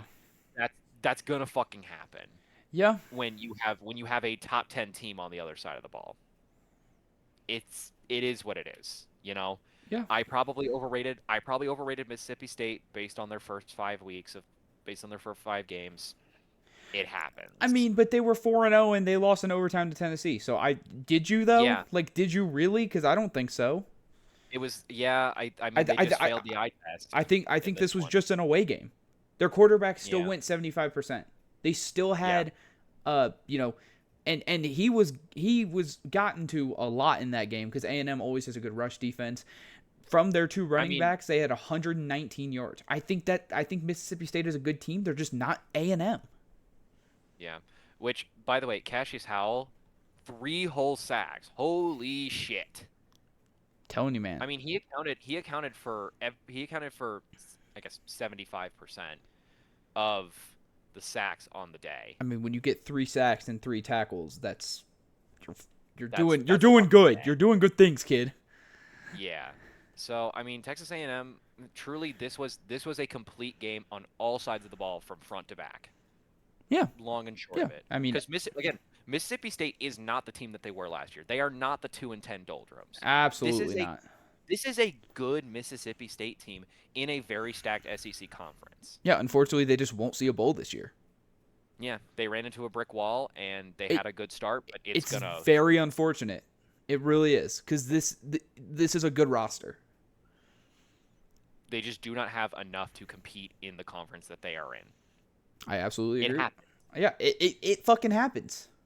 That is the state of college football right now. Yeah, until we start like outward super conferences. We need to outwardly start expanding some conferences, but I could go into a rant on that another day. Yeah, that's like postseason talk. So you got to talk about your second game. I got to talk about my 2 games already. Let's hold yours because yours is like a huge game. Yeah, it's a big ticket item. So there's a couple games I want to touch on.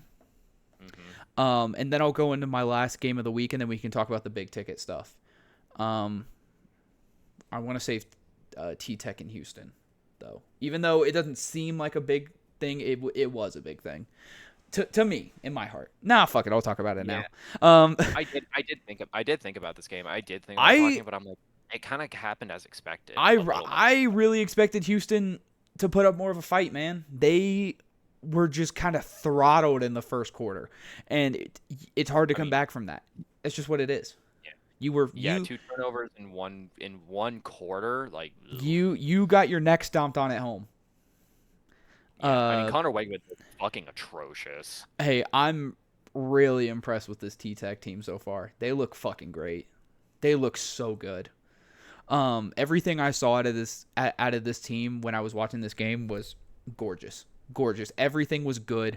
You're 50% on third down. You got a fourth down conversion. You had 550 total yards. Rushing the ball very effectively with 2 different ball carriers, and then averaging 4 carry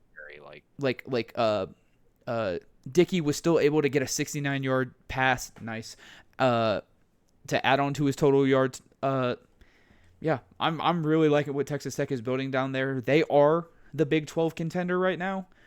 They spent the money for a reason. Yeah, and it was to compete in Big 12 this year, and wouldn't you know it, they are 5-0 and sitting at the driver's seat with BYU and Arizona State. And if I'm gonna be honest, I don't see a team taking them down in their schedule. I really don't. They're way better than Arizona State. I mean, Sam Leavitt is obviously like a different level. And Kenny Dillingham is still a really, really good coach. But I think this Texas Tech team is just so complete. Mm-hmm. I do see them winning. They go to ASU and they host BYU. Obviously, those are, 2 different, when you host BYU, we're talking about a different story. When you go to Arizona, that's something else, man. That's going to be a fight for their lives. I think that is the one loss that I could realistically see them taking. But again, one loss, if you keep it close, your playoff hopes are still very, very, very alive. Even just as an at-large. I really think they can go undefeated. But they can, absolutely. That game, the Arizona State game, is a toss-up. Absolutely it is. BYU is a little bit less of a toss-up, but I think that is still... Well, hold on. I mean, I still like their air raid offense. I think that's why Houston was shut down, is because their passing game just isn't as effective as other Big 12 teams. I think BYU does have the capability to kind of dismantle and stretch this Texas Tech defense. I just think Texas Tech is still up to the challenge. I don't think it'll be a cakewalk, because BYU's still good. Mm-hmm. Yeah. Dodgers, as we're talking, also just took a 2-0 lead against the Phillies. Fuck. I mean, in the series. The Dodgers just won. Trevor Lawrence to Parker Washington. Touchdown. Almighty, I fucking hate the Dodgers. Yeah, fuck the Dodgers. So Philly's gonna blow it up if they don't win. Yeah. Kyle Schwarber, come to Cincinnati. Also, fuck the Yankees. Duh. Yankees lose. I don't like the Sox, but I fuck with some Poppy, bro. I love you, Big Poppy. Anyways, there's a couple other games I want to dance on. My wagon, fucking Memphis, man. They look unbeatable in the American. Admittedly, Tulsa is a shit garbage nothing team. I don't care. Memphis took them and beat them black and blue. They looked amazing. I don't care that there were two turnovers. This Memphis team was putting belt to ass. Holy shit. I'm looking at their last 1, 2, 3, 4, 5, 6, 7, 8 drives. Horrendous. Yeah. No. Tulsa looked horrid. I said 7, 8. You said 6, 7 first. You did 6, 7. Yeah. Memphis is my wagon for the time being. They're rolling, man. Group of 5 representative right now. 100%. Another team that I wanted to touch on. And this is what I was thinking. Granted, I made my top 25 last night after 3 hours of calculus homework. Not calculus, biostats homework. So if it's a little weird, that's why. Fresno State's got me raising my eyebrows a little bit over there in the Mountain West. What are these? Yeah. Well, and from the box score, it's a 1-3 Nevada team. They should have won. They have the 30th ranked defense in the entire country. You go into CSU. Wait, hold on. Fresno State or Nevada does? Fresno State. Yeah. And you're about to go into CSU and probably embarrass them because that's what people do when they come to Colorado State. And, UNLV still only lost to a good Kansas team in week 1. Exactly. So I'm not saying Fresno's here to play football. They're here to compete in the conference. But I'm raising my eyebrow maybe once or twice. I mean, that Mountain West slot is really anybody's game right now. It's fucking horrendous is what it is. Yeah, it really is. So, I mean, Fresno State could absolutely snag that Mountain West spot 100%. I mean, when do they fucking play UNLV? Because if they do this year, that's the game I want to see. They don't. Horrible scheduling. Terrible. Yeah, well, it's group of 5 scheduling. So. You're right. Money talks, and unfortunately, Money said no. Shuts the group of 5 the fuck up. Yeah. Unfortunately, Money said no. Money said. But look, just keep an eye on them. Just keep an eye on Fresno State. They might be a little interesting. They might get And they'll be in the driver's seat of the Mountain West for the time being until otherwise proven wrong. UNLV is gonna have to go undefeated to play Fresno State, but we'll absolutely see. I think they can. Xavier Worthy catch for -6 yards. Bum ass bitch. What the fuck? I'm playing, bro. No, bro, not you. Him. How the fuck do you have 2 catches for negative yards? Bro's selling my parlay. I had him for 40 yards. Bro's selling me in fucking fantasy. Nah. -6 yard catch, you bum. Nah, this is about cheddar. This is about the real stuff that matters. Anyway, my last game of the week, Duke Cal. And I said Duke was going to cover. Yep. Boy, did they fucking cover. And boy, did they cover because... They covered them in black and fucking blue. Man, every time it happens to a rookie, I feel fucking terrible. But this guy got fucking killed. He got fucking killed. 6 sacks? Yeah. And 4 picks? This Duke defense is fucked up. Devin Brown's only pass being an interception is the funniest shit of all time to me. I'm so sorry, my boy. Devo, I truly do love you. Holy fucking ass. My glorious king has fallen from grace. My glorious king, you did your best in that Mizzou game. And with that, after today, I am 8-4 since starting this. Thank you. What am I sitting at again? You're 5-6, but you picked FSU to win. So, you're 5-7. Whatever, it's fine. We're bringing it back though. I'm 500. I'm above 500 on the week. You are. You went 3-1 because I gave you the Pats. Yo, what's up, Whiskey? Yeah, but I mean, shit. Darian Mensah looks he looked fucking incredible. Darian Mensah looked insane. I honestly was completely shocked with how well he played. That is what I expected from him transferring over from Tulane, is these type of games. Absolutely.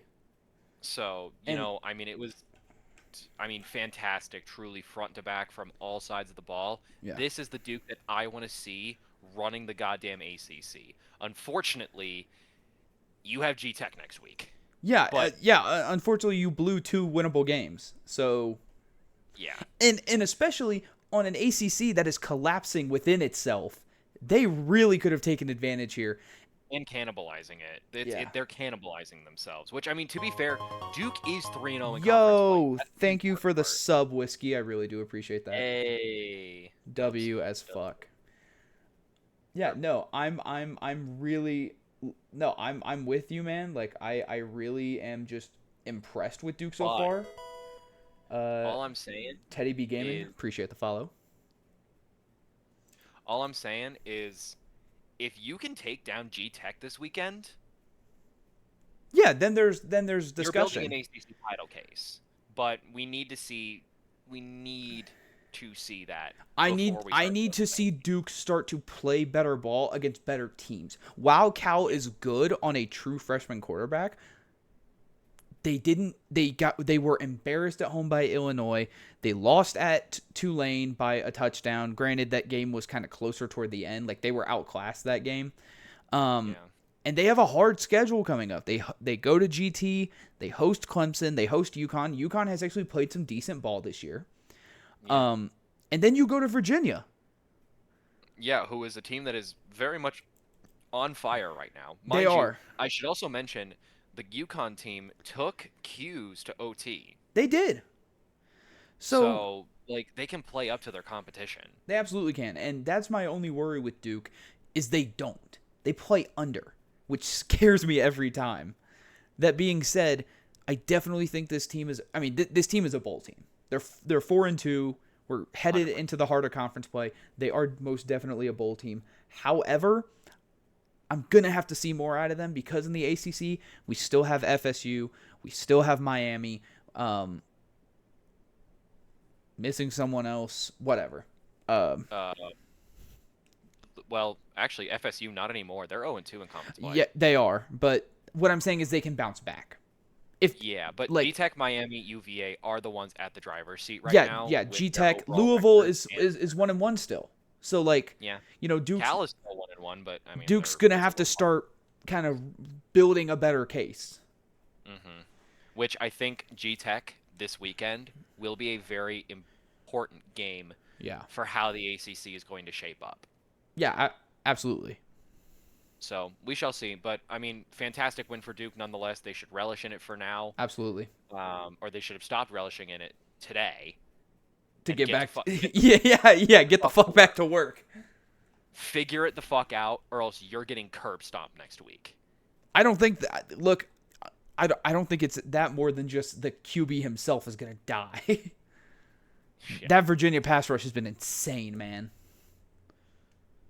And also, well, I mean, also with G-Tech, like, you need to get to Haynes King. Yeah. Or else he is going to bitch you. Yeah. So. They have a lot to work on. How it pans out. They have a lot to work on. But if nothing else, it will be a good year in the ACC for Duke, and they will continue building their case to be more of a contender going forward, which I like to see. Absolutely. All right. The big ticket games now. Where are we starting? Oh. I got a couple of not big ticket games. Slightly big ticket, top 25. We needed to talk a little bit about ND and Boise State because we had said that we need to evaluate ND on a week-by-week basis. Yes. I forgot they played. Whether or not they're going to make a comeback into playoff contention. Mm-hmm. After this week, I hate to say it, after only 1 week, I think their hopes are shot.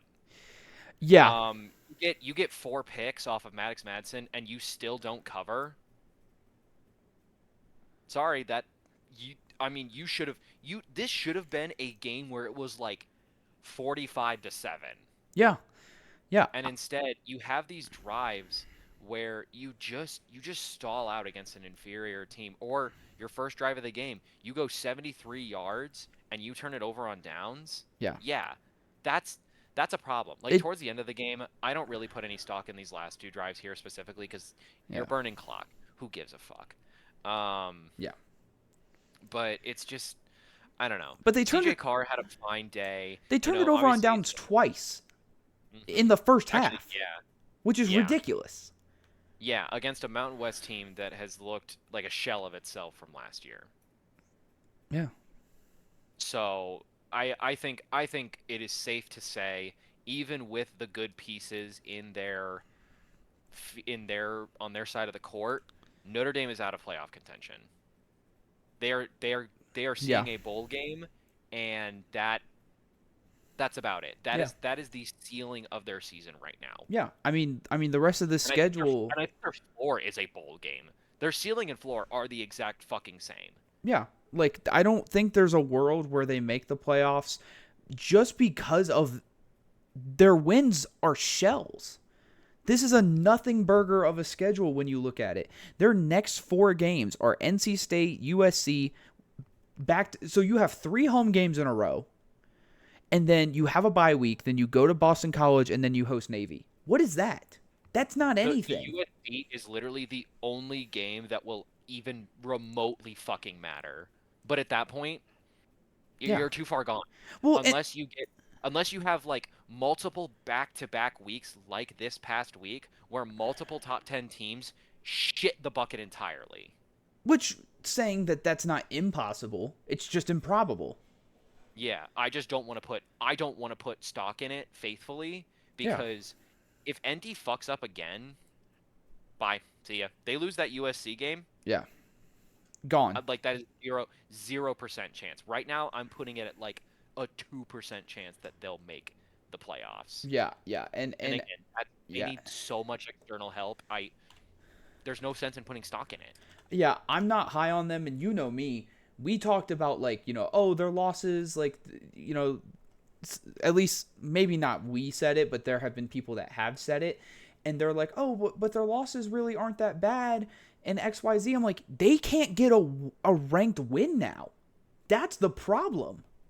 Yeah. They physically cannot get a rank unless something happens to a lot of these lower top 25 teams where USC becomes ranked again. They can't get a ranked win. And that's, mind you, that's huge. In 2 weeks. USC needs to become ranked in 2 weeks. Exactly. Like, don't get me wrong, they're fringe. They're so good. They could. They're good. But it's like, how much stock are people going to really put in that when it's a lower top 25 win? And plus, you're already in the top 25, so technically, you're still punching down. Yeah. Like, USC would have to vault you. You would then have to beat them more than you expect them to beat them and vault them again. Yeah, so, yeah, with some external help. Yeah. It's so improbable that Irish fans should just get used to the idea that the ceiling and floor of this season is a bowl game. Mind you, it could be like a good New Year's bowl, maybe. Probably. But, you know they like to highlight Notre Dame like that. Why does my camera keep doing that, man? It keeps just like phasing in and out like I'm adding Google slide transitions. What the hell? All right, whatever. Regardless. So I think our week-to-week basis on Notre Dame can kind of.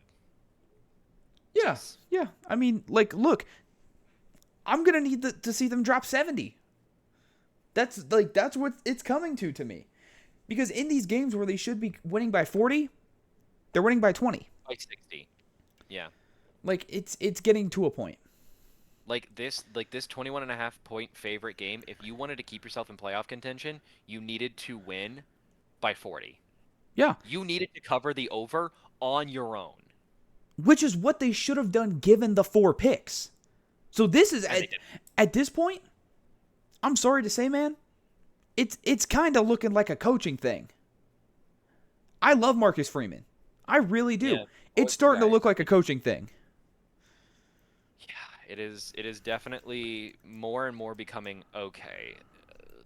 This dude is turning into the James Franklin of... Oh, I'm not saying that just yet. Notre Dame had a great run in the playoffs last year. I'm not saying that just yet. No, this is true. But, like, you're starting to build that case where, like, is this guy only going to win the small games? Which, like, don't get me wrong, he did win some big games, but so did James Franklin. True. I'm just not there to call it yet. You can call it however you want. I'm not there to call it that yet. It's not a definitive thing yet. It's just we're kind of starting to shimmy towards that territory. We're shifting the line. We're shifting the line. I get it. Yeah. That territory is getting closer, and Penn State fans are already having those uncomfortable conversations about Franklin right now. Absolutely, they are. Which we'll get into that very soon. Momentarily, dare I say. Yeah. Illinois at Purdue. I will say, Purdue has some life. Which is odd to say. They have some bright spots in a otherwise bleak position in the Big Ten. And I noticed that against ND when they dropped 30.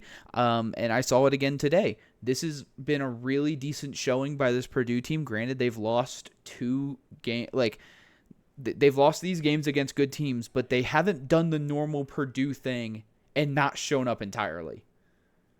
I really think that they have kind of turned a new leaf. And it's way better than last year, because last year, I mean, they had quite literally nothing going on offense, defense, special teams, nothing. And I mean, you look at their schedule. USC was later ranked after the 33-17 win in Purdue, and then you go to Notre Dame, you lose by 26, but I think the spread on that was a lot more than 26. I think it was like, let me pull up the score if my computer wants to work. 26. So you covered. Or pretty close to. Someone, it might have been 24.5 because that's what someone else took. So 24.5. You play okay. Granted, this was also a Notre Dame team that was 0-2 at the time, so you play okay. And then you host Illinois. You lose by, what is 16. That? 16, yeah. And, the rest of your... I mean, a lot of people would have thought that was... If you would have said going into the season that they lost to Illinois by 16, I would have said, wait, Purdue is scoring? Yeah, exactly. Or did Illinois just score 16? Exactly. So... But we look at the rest of their schedule. At Minnesota, at Northwestern, versus Rutgers, and then you have Michigan, Ohio State back-to-back. Then you go to Washington, and then you host Indiana. If you only lose to the ranked teams on your schedule, you're a 6-6 team. And given how Washington's played recently, given how Northwestern has played recently, how Minnesota's played recently, hell, even Rutgers, I don't think that's too outlandish to say. Yeah. Because that's the thing is, like, Barry Odom, I saw what he did at UNLV last year. Mm-hmm. It was really fucking good. Yeah. So, and you have these Big Ten resources, mind you, it's also year one where you basically had a complete roster turnover. Absolutely. I believe in terms of, hold on, I'm going to look this up. Go for it. Returning production 2025. Let's see where Purdue is on this. It's 7-14 at halftime. Fuck no, I want a percentage, dipshit. Fuck no, baby. Ooh. Okay, here we go. This is what I was looking for. Give it to me. Yeah, Purdue ranked 101st out of 136 in terms of returning production. Hey, man. Is what it is, So, I mean, you're basically running, like, a brand new fucking roster. Exactly. So, in your first year with a brand new roster in a incredibly tough conference with some really good teams, showing some life against these guys when you were like literally one of the bottom 5 teams in the entire FBS. Mm-hmm. I take this as a win. I don't even care if you don't make a bowl this year. If you even scratch the possibility of a bowl, that's a win.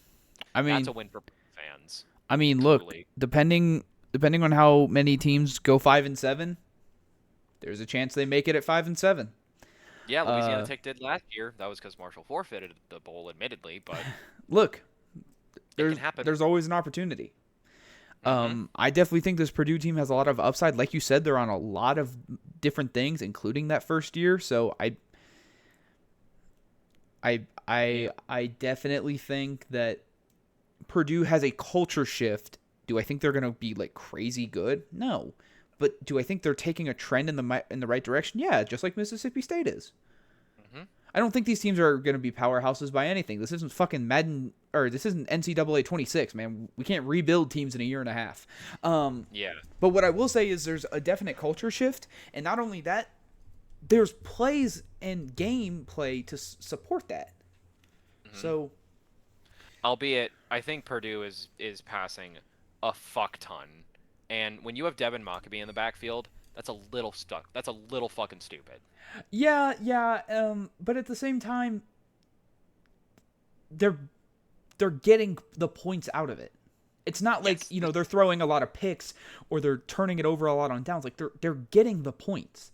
Is it making them a little one-dimensional? Yeah, but they're not playing for anything. Who cares? Yeah. I do get where you're coming from, though. Yeah. Is Maccabee I need to remember if he's a senior. Yeah, he is a senior. I don't know if he's in his 5th year or not, but they might lose Maccabee next year, but we'll see. And also, still, once again, shout out Nitro Tuggle, even though he had a really bad game. Yeah. But shout out Nitro Tuggle, True. as always. True. All-time name team, I don't even care. All-time name team is so real. Yeah. But Illinois coming off, obviously, that really rough, or really close win against USC. I think it's good that they took care of business against Purdue, albeit yeah. It was also in Lafayette.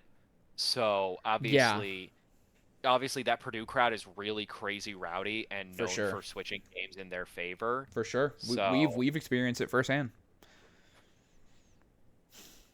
It was years ago. We can live with it.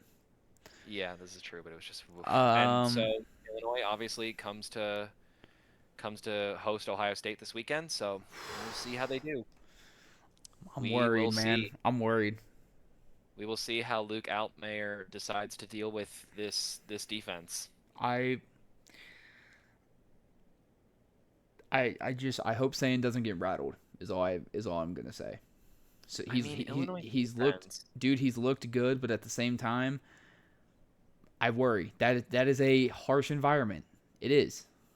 It is. This is true. And we're playing for something, man. We're playing for something.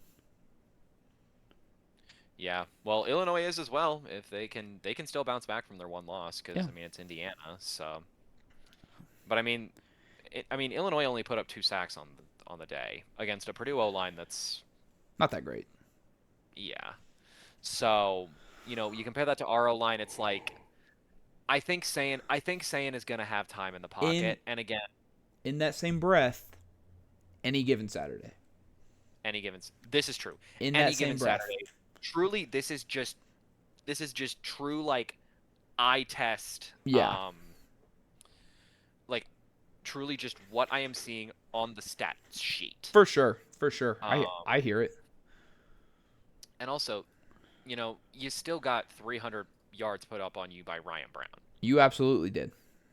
So it's, again, it is truly any given Saturday, and I'm not going to make any advanced calls, but based on the matchups here, I'm going to instill my confidence still. Okay. But again, we're not going to get caught off, or I'm hoping we don't get caught off guard. Absolutely. But it's one of the better teams on our schedule. For sure. I am still giving Illinois their flowers because they are still a really good team. And that is something that OSU needs to be careful of going into this weekend. Absolutely correct, sir.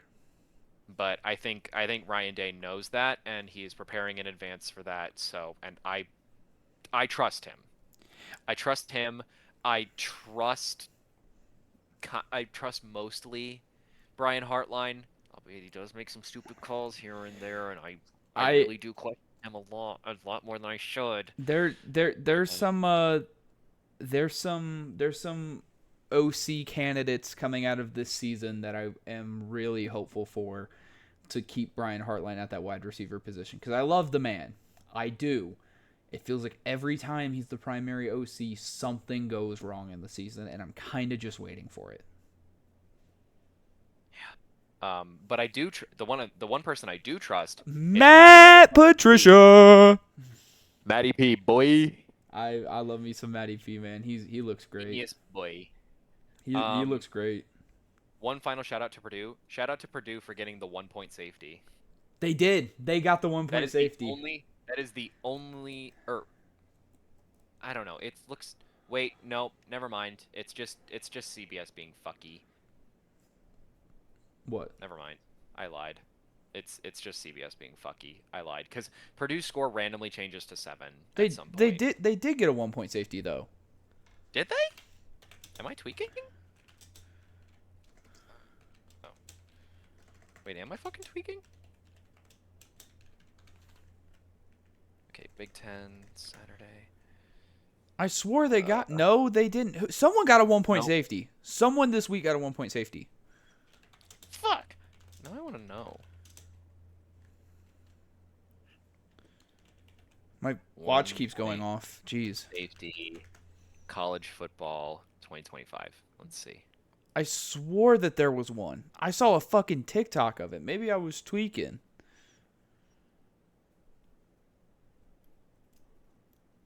Regardless, we can't elaborate on this too much. Dude, I swore I saw. I feel like I'm going crazy now. I feel like I saw one. Whatever. I could be tweaking. Okay. One more before we do our obligatory OSU piece, and Yeah. then we go into And then we'll go into the meat and taters of it. Yeah, this is a short one. Clemson, North Carolina. Okay. Both these teams look fucking atrocious. North Carolina is league more atrocious. Bill needs to be gone after this year.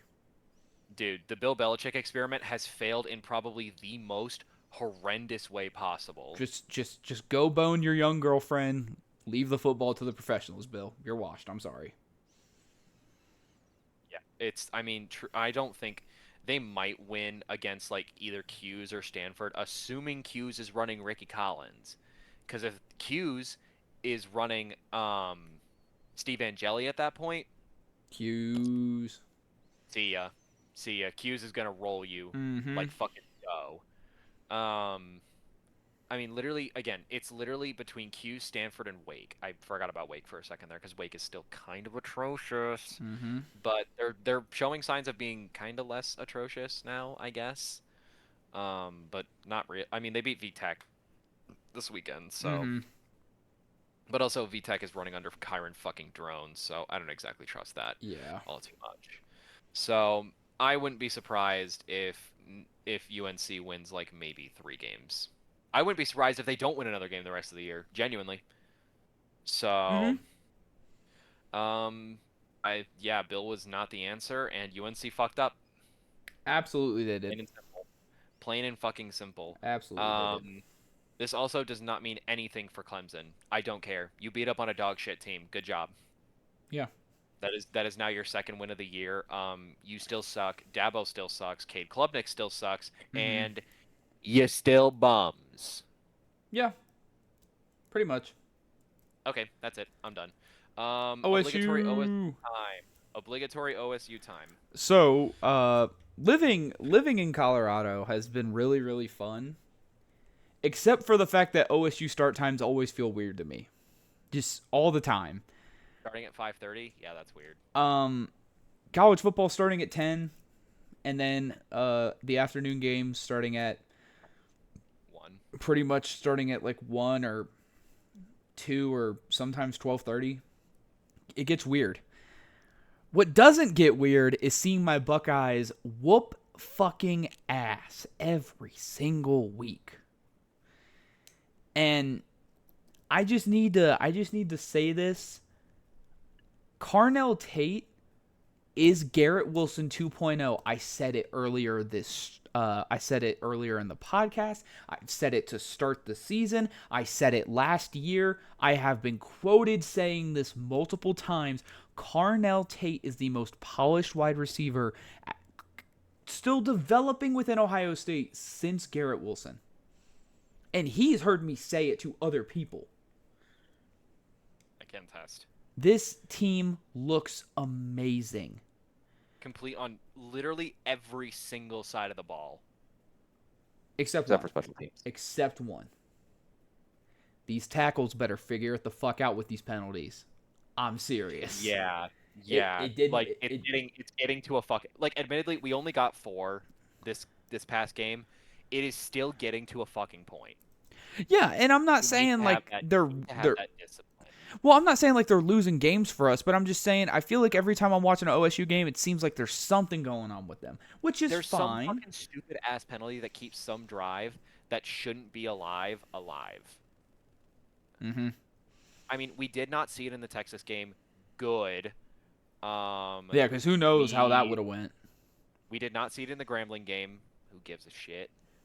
We did see it in the OU game. That was fucking stupid. Mm-hmm.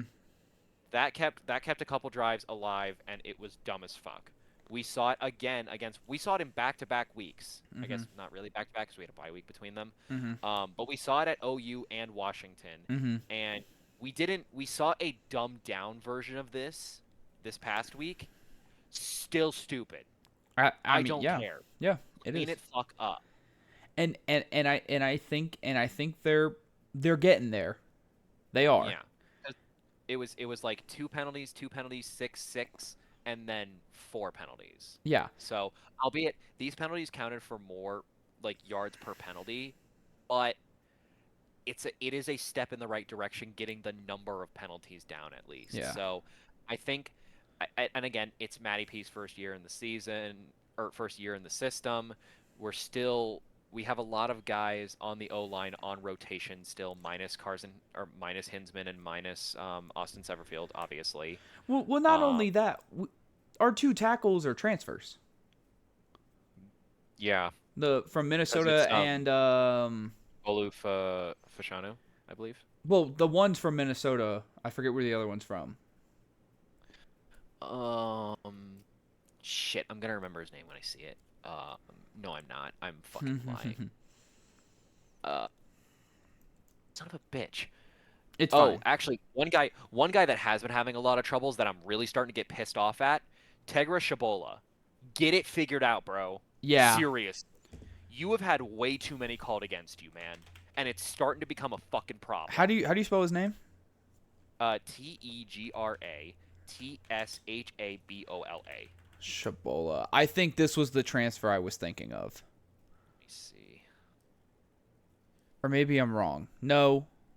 He's been with the Buckeyes for the whole time. Yeah, because I remember seeing his name last year.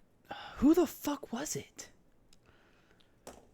OSU, Minnesota transfer. Go for Philip Daniels. Philip Daniels. There you go.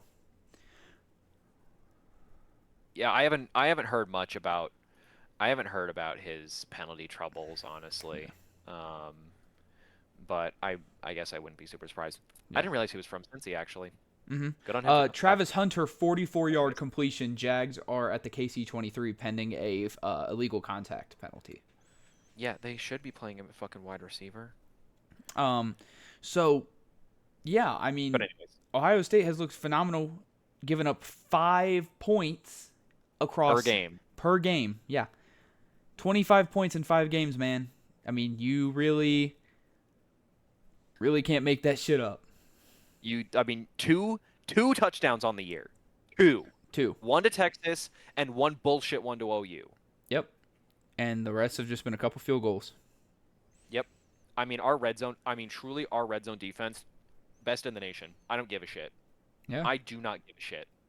I will say that with my entire fucking chest. Yeah. And if anyone wants to argue with me about it, I will tell them to go argue with a brick wall. I don't think anyone will. No. I mean, if you try to, the facts will prove you so wrong. So unbelievably wrong.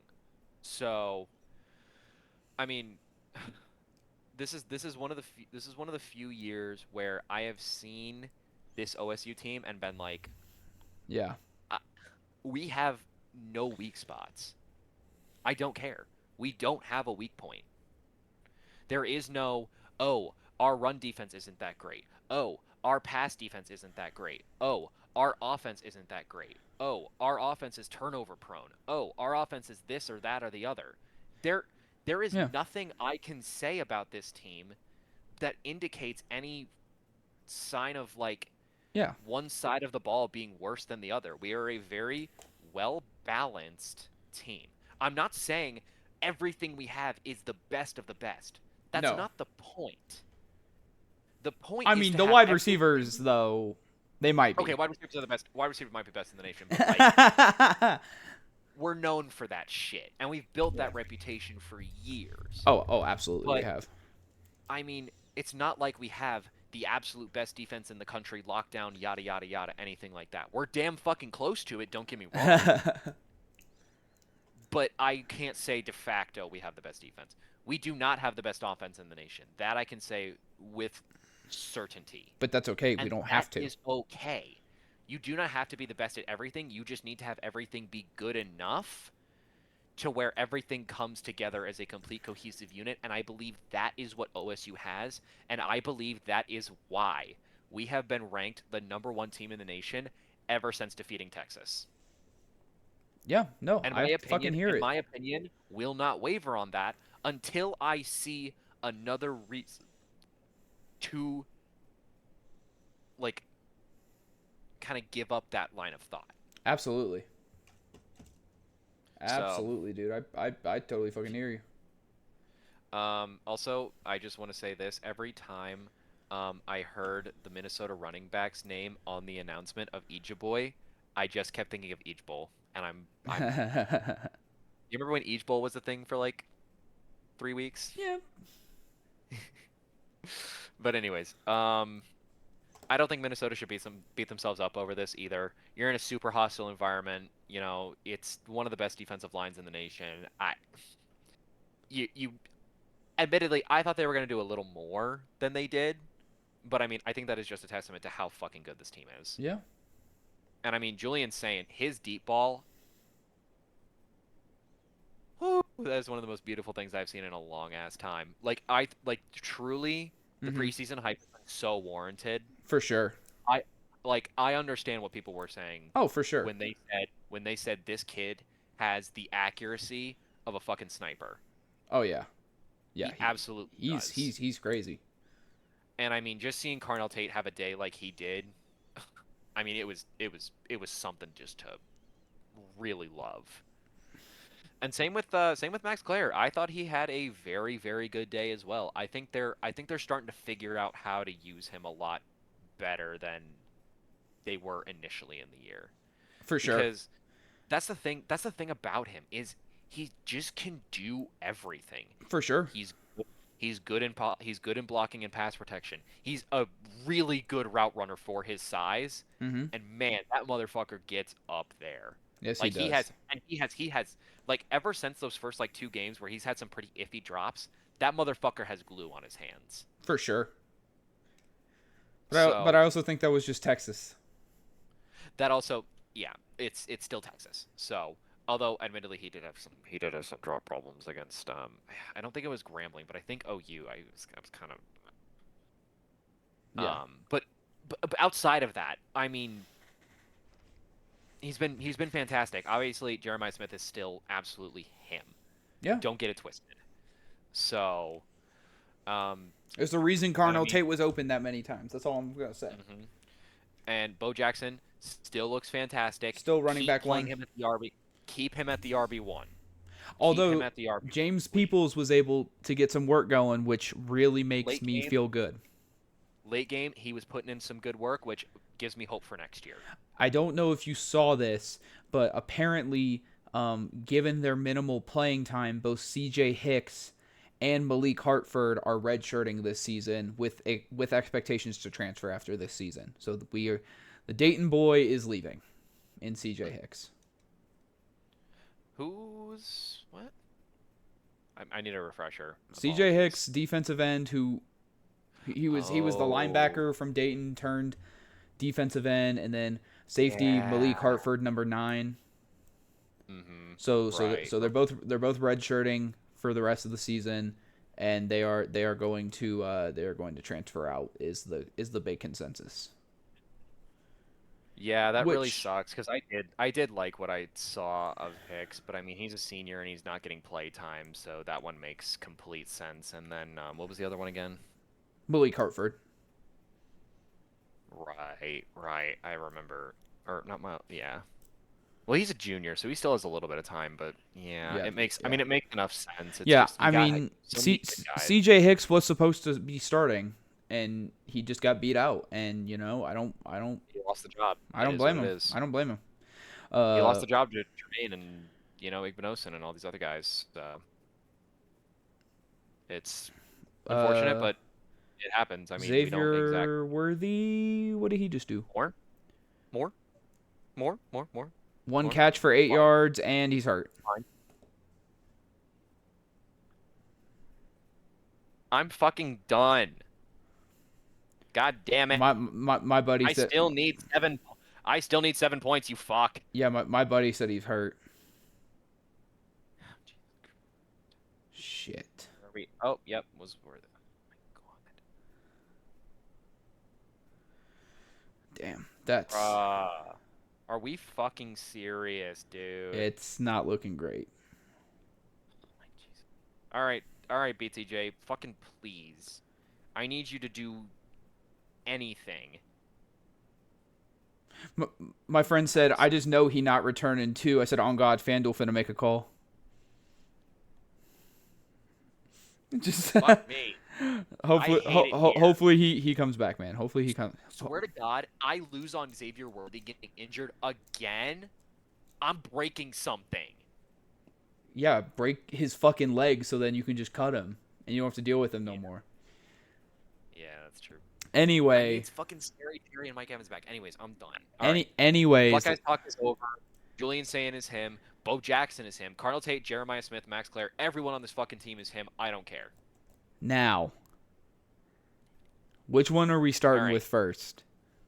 The first one Let's start with the least crazy one, Miami. Okay. Yeah, I mean, because I feel like we kind of saw this coming. It's just, I mean, not you. You picked FSU. Okay, well, yeah, but like I feel like I kind of forgot that Castellanos still had that BC dog in him. True. Except that BC dog is a 3-legged 16-year-old Shih Tzu. Crazy.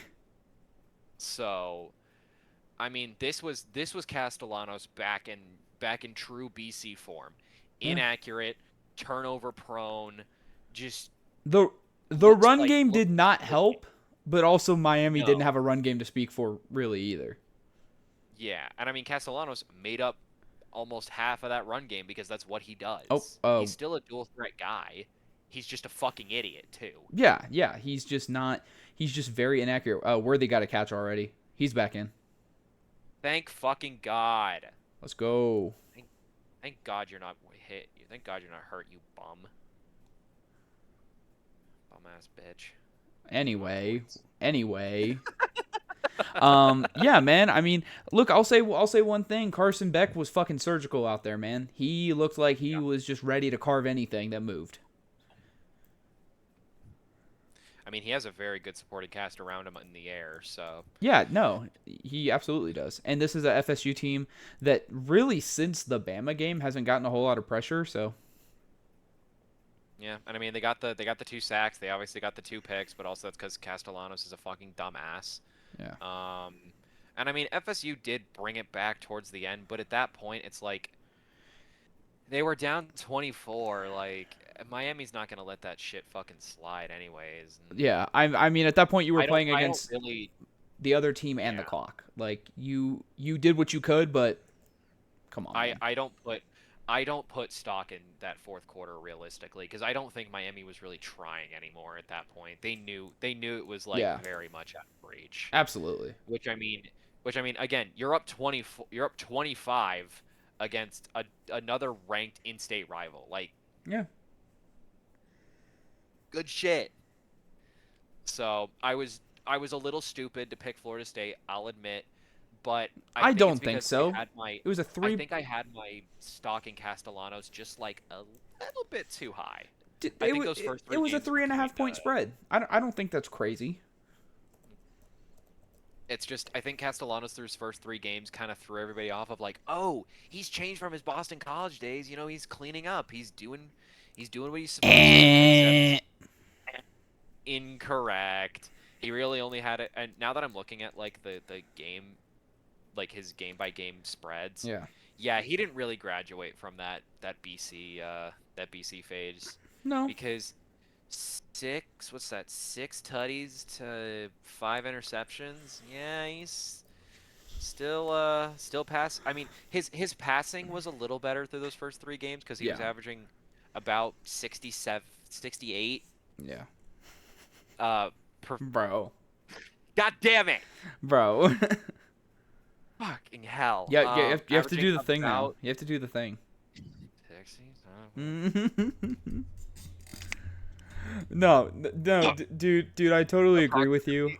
I do. Approximately 70% passing, and now in these last 2 games, he's back to his old ways of 55% passing, multiple turnovers a game, and like still getting the rushing yards in and everything, but like when you're turning over the ball twice in a game, Yeah.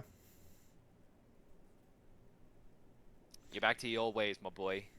You're Hey, back buddy. to your Stupid old Phil is ways. that way. Hey, buddy. What's the matter, buddy? You just blowing from Stupid Town? Yeah. So no, I really have nothing else to say on this game. I think you hit everything pretty perfectly. The only thing I would have liked to see out of Miami is just, I know this run defense that the Seminoles have isn't like crazy weak, but Bama was still able to break off a couple big ones in that game, even though they lost.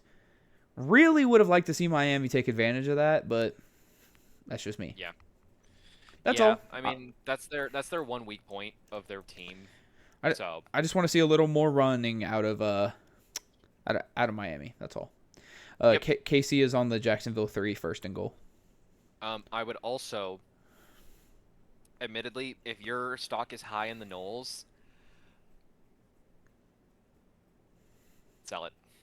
Well, let's look at the schedule here before we start saying things. First of all, I mean 0-2 and we need Castellanos to turn around and stop being the fucking idiot that he is. I mean, given the rest of the Seminoles ACC schedule, I don't think that's a crazy thing to say because they play Pitt, Stanford, and Wake Forest and Clemson VT next 5 games.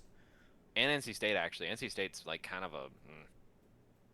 So, I mean, yeah, maybe they can figure it out. That's just 2 really bad losses back to back. And you have obviously the gut punch loss of UVA that kind of dragged you down from your high. And then Miami, it's like, okay, that was like slightly more expected, but you were expected to keep it closer and not have Castellanos turn the ball over 2 times. I completely agree. Yeah, I think they're kind of in an ND situation where, like you were saying earlier, they're going to need a lot of outside help. So, I don't know, man. Or they need to fucking blow the brakes off of, like... There we go. There you go. Died. But anyways, they need... Oh. Patrick Mahomes 99-yard pick 6. Jags up.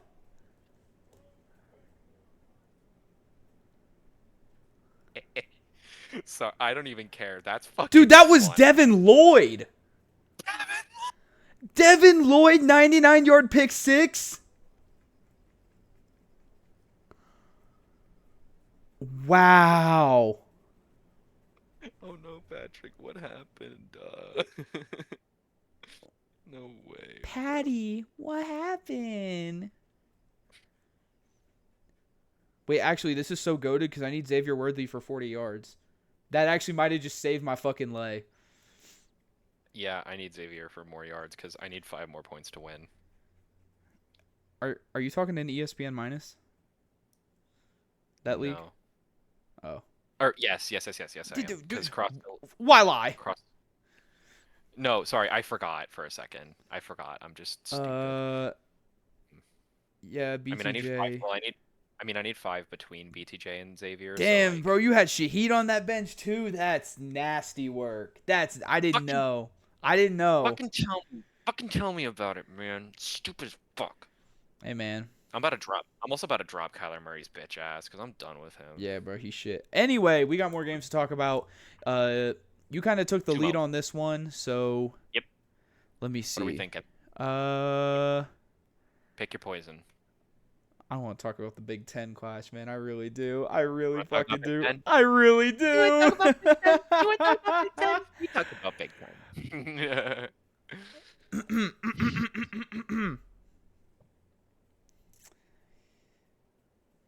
Let me, if you don't mind. Drew Aller. This is the funniest shit of all time. He is so terrible, dude. He sucks so bad.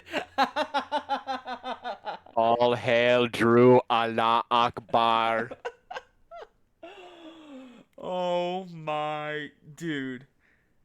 And this is a UCLA Bruins team on a interim head coach, offensive coordinator, and defensive coordinator. This is insane. Fucking sane. I didn't even have words for how crazy this game was. Yeah. And I'm trying to remember his name. Oh, the interim head coach or whatever. Not the head coach. The head coach isn't why they run the game. Rick fucking Neuheisel, man. Yeah. Ricky fucking Neuheisel. He is the reason UCLA won this game. If you don't remember Ricky, he has been carried onto UCLA's field back at his time at UCLA. He got fucking carried on after this win. His dad was watching in the booth crying when his son coached a winning football game because he called all the offensive plays. Dude. Cinema. This was the best game I've ever seen in my life. And you know what? One thing I will say, just to chime in, Nico looked good. Nico, I'm sorry.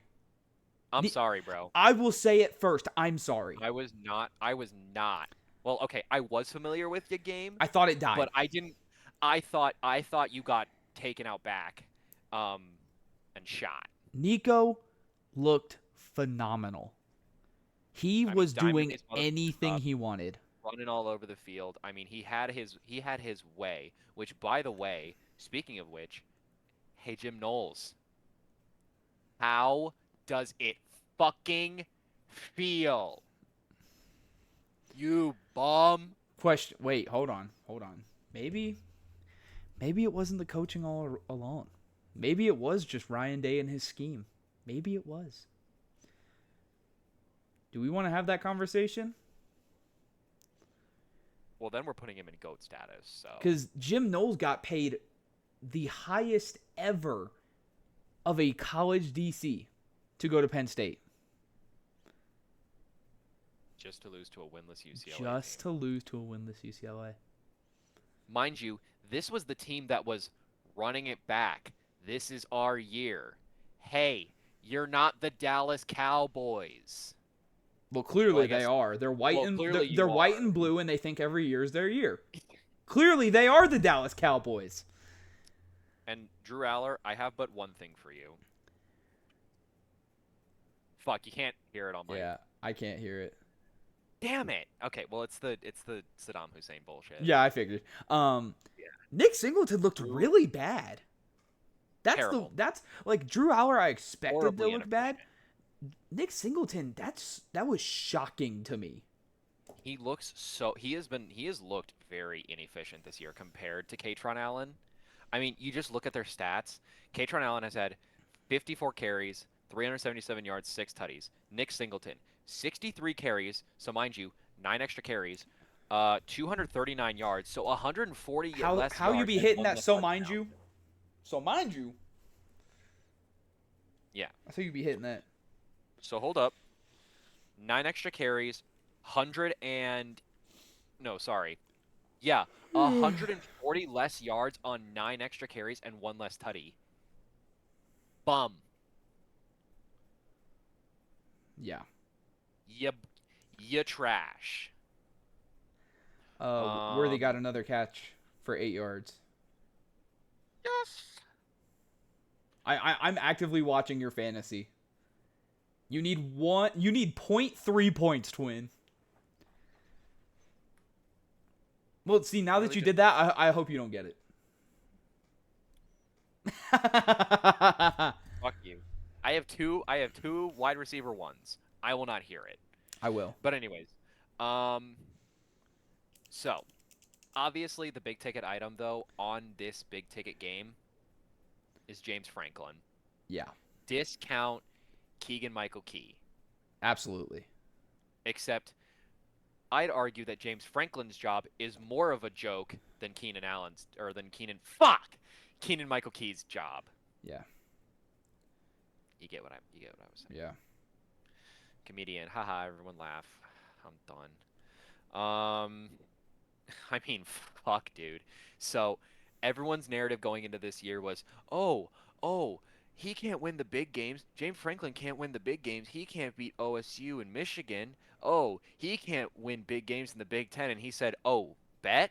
I'll lose the little games too.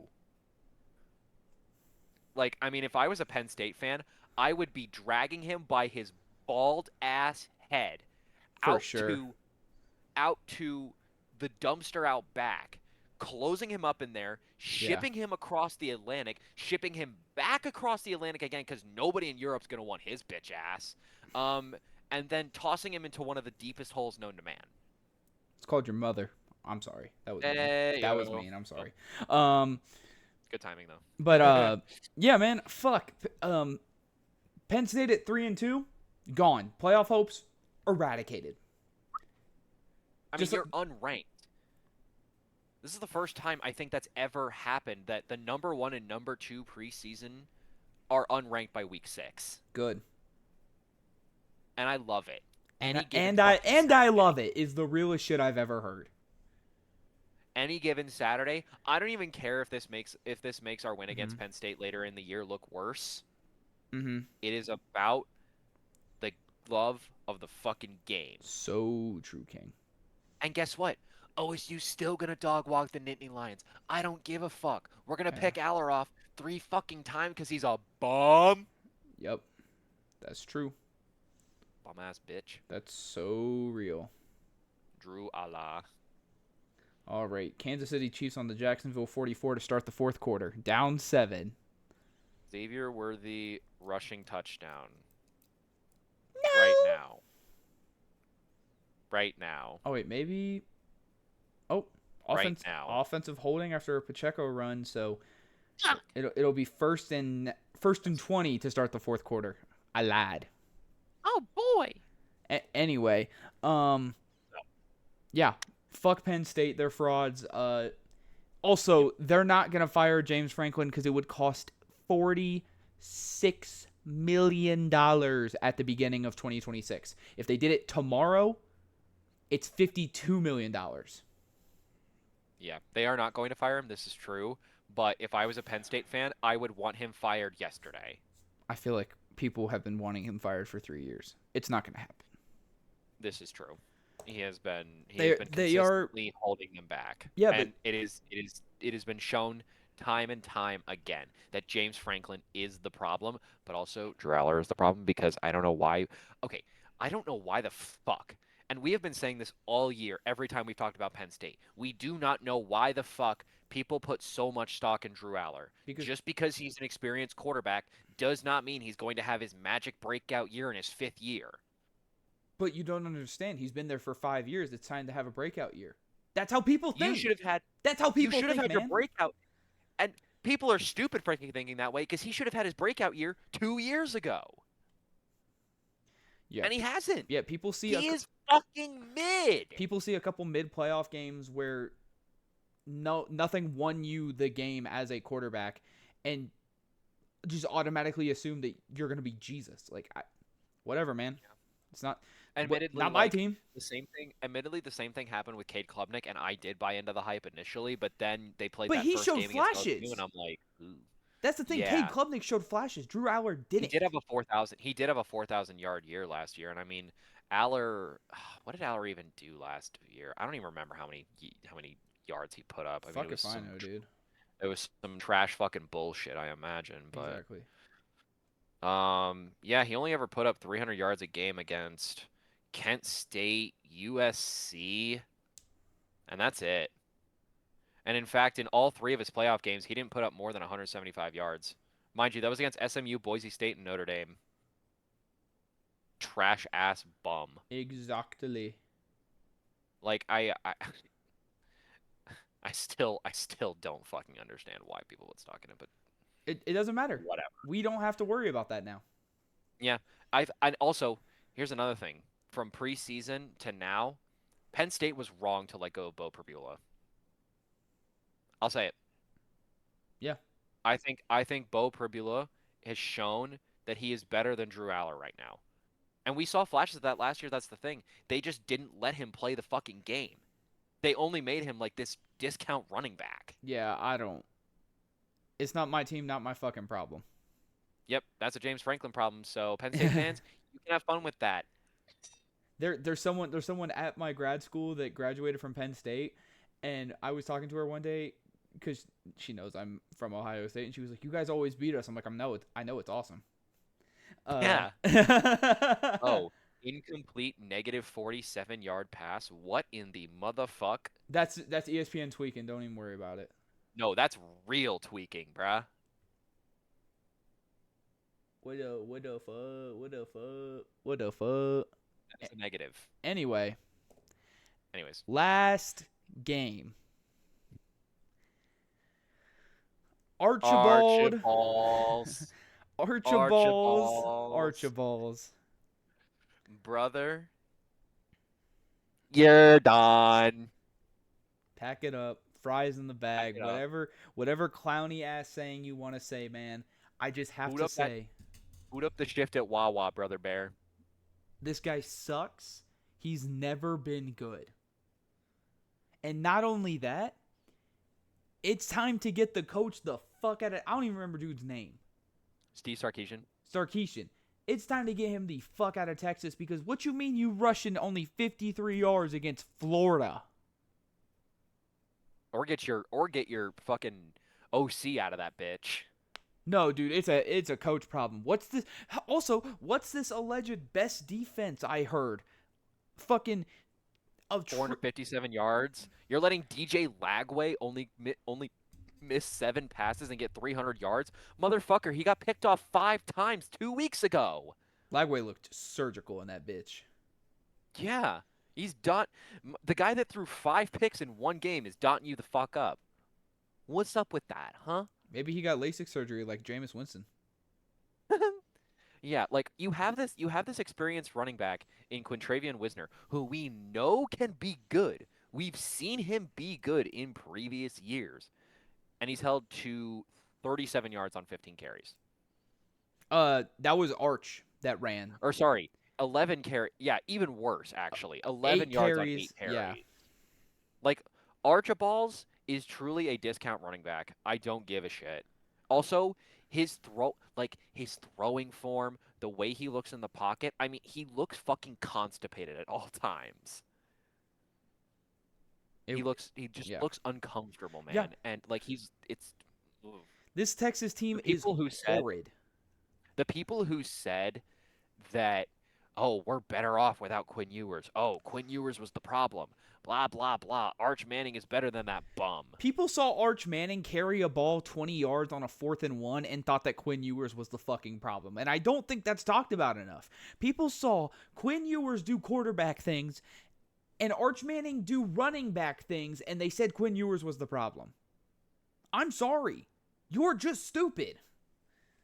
Yeah. I mean, literally the only times that he played last year were against, what is that, Texas State, Lamont, and Mississippi State. Mind you, a dreadful Mississippi State, not current Mississippi State. Mind you, against Lamont, he was passing for 51%, 2 tutties, and 2 picks. Mm-hmm. Like, that's not good. No, it's not. It's horrible, actually. I don't care. And against Texas State, like, he only passed 12 times for 223 yards and 4 touchdowns. Okay, cool. It's Texas fucking State. Exactly.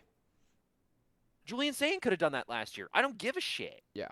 Like, and against Mississippi, and mind you, again, this is while Quinn Ewers was injured. So this is while he was taking over at the helm. But, like, it's just... Yeah. Dude, he also did nothing in the postseason. He did fucking nothing. Yeah. So, you know, he beat up on bad... Everyone put all their stock in him beating up on bad teams last year. And nobody talked about that. And you're right. Nobody fucking talked about it. Ravens are reportedly willing to part with Mark Andrews before the November 4th trade deadline. I think the Ravens are about to have a fucking fire sale. Dude, they might. Genuinely. I wonder if that means John's on the way out, too. Who? John Harbaugh. Oh, probably not. They love him there for some reason. Anyway, talking about this, yeah, man, like the Chiefs, fuck, I've been looking at too much NFL. I know. I was literally just looking at that. I'm like, huh? Texas just isn't a good constructed team because while they have all these pieces that like should mesh well together, None of their play styles congeal well, and not only that, you have a coach that's inept. We saw it against Ohio State in the Cotton Bowl. We saw it against Clemson. I mean, Texas was going to lose that game in Clemson. Against Clemson in Texas. Like, there were parts of that Texas game that I was like, is Texas gonna show up? Yeah. This is not a Texas team that's built for really anything. I think the Chiefs just got to pick 6. No way. My friend said just like that, the Chiefs are back. Interception. Nope. Interception. 1-yard return. It was just a pick. Trent McDuffie. Well, give it to Xavier Worthy, bitch. Facts. Give it to Xavier, you pussies. I literally just need him to catch the... I don't even care if he goes for -7 yards. Just catch the fucking ball. Well, you better hope he doesn't, because you need the... I need 0.3 points. A catch is 1 point. Oh, TV timeout. Go fuck yourself, media fuckers. Yeah. Mind you, Texas's 3 wins this year are on a Mountain West team, UTEP, Yep, which they didn't look great, and Sam Houston, which is arguably a bottom 5 team in the entire FBS. Yeah. So, I mean, and mind you, you still have the rest of your SEC schedule to go. You have Red River this week. Yeah. You have Vandy. You have Georgia, and you have TA&M to end your year. I'm very sorry. It's fucking over. It's fucking over. I'm sorry, but it's fucking over. I mean, this is. I'll say this. With the AP poll and their rankings, we're jumping just like a little bit here, but not really. I understand why Texas and Penn State took the nosedives that they did. They are teams where people expected better and are now seeing their true colors. Yeah. Because smarter teams have figured them out. I mean, there's no fucking way around it. Yeah, like, no, truly and honestly, there's no way around that bitch. I will say, looking at this from like the Florida perspective, good. Billy Napier just saved his fucking job. Yeah. Billy Napier just bought himself a full season. I don't know about that one. If these ranked losses are bad enough, he still might get fired mid-year. I don't think so. I think you just gave Texas their second loss of the year, and you have to now go into A&M. No one's expecting you to win there. Yeah. If you win against any of your other ranked opponents, which they have the capability to do, they host. I'm not saying they will beat Georgia, but they host Georgia. They go to Ole Miss, but then they host Tennessee and Florida State back-to-back. If they pull off another one of those, Napier just saved himself this season and maybe another season. Yeah. I mean, he was in the real fucking hot seat after for sure. For sure he was. The seat is still warm. I'd say it's still hot. I think it's still hot, but he's not getting fired mid-season. Yeah. Which, like, if they would have lost to Texas and that loss would have been bad, he would have been gone yesterday. Exactly. Like, just, see ya. Bye. But if my aunt had balls, she'd be my uncle. But we'll see. We will see.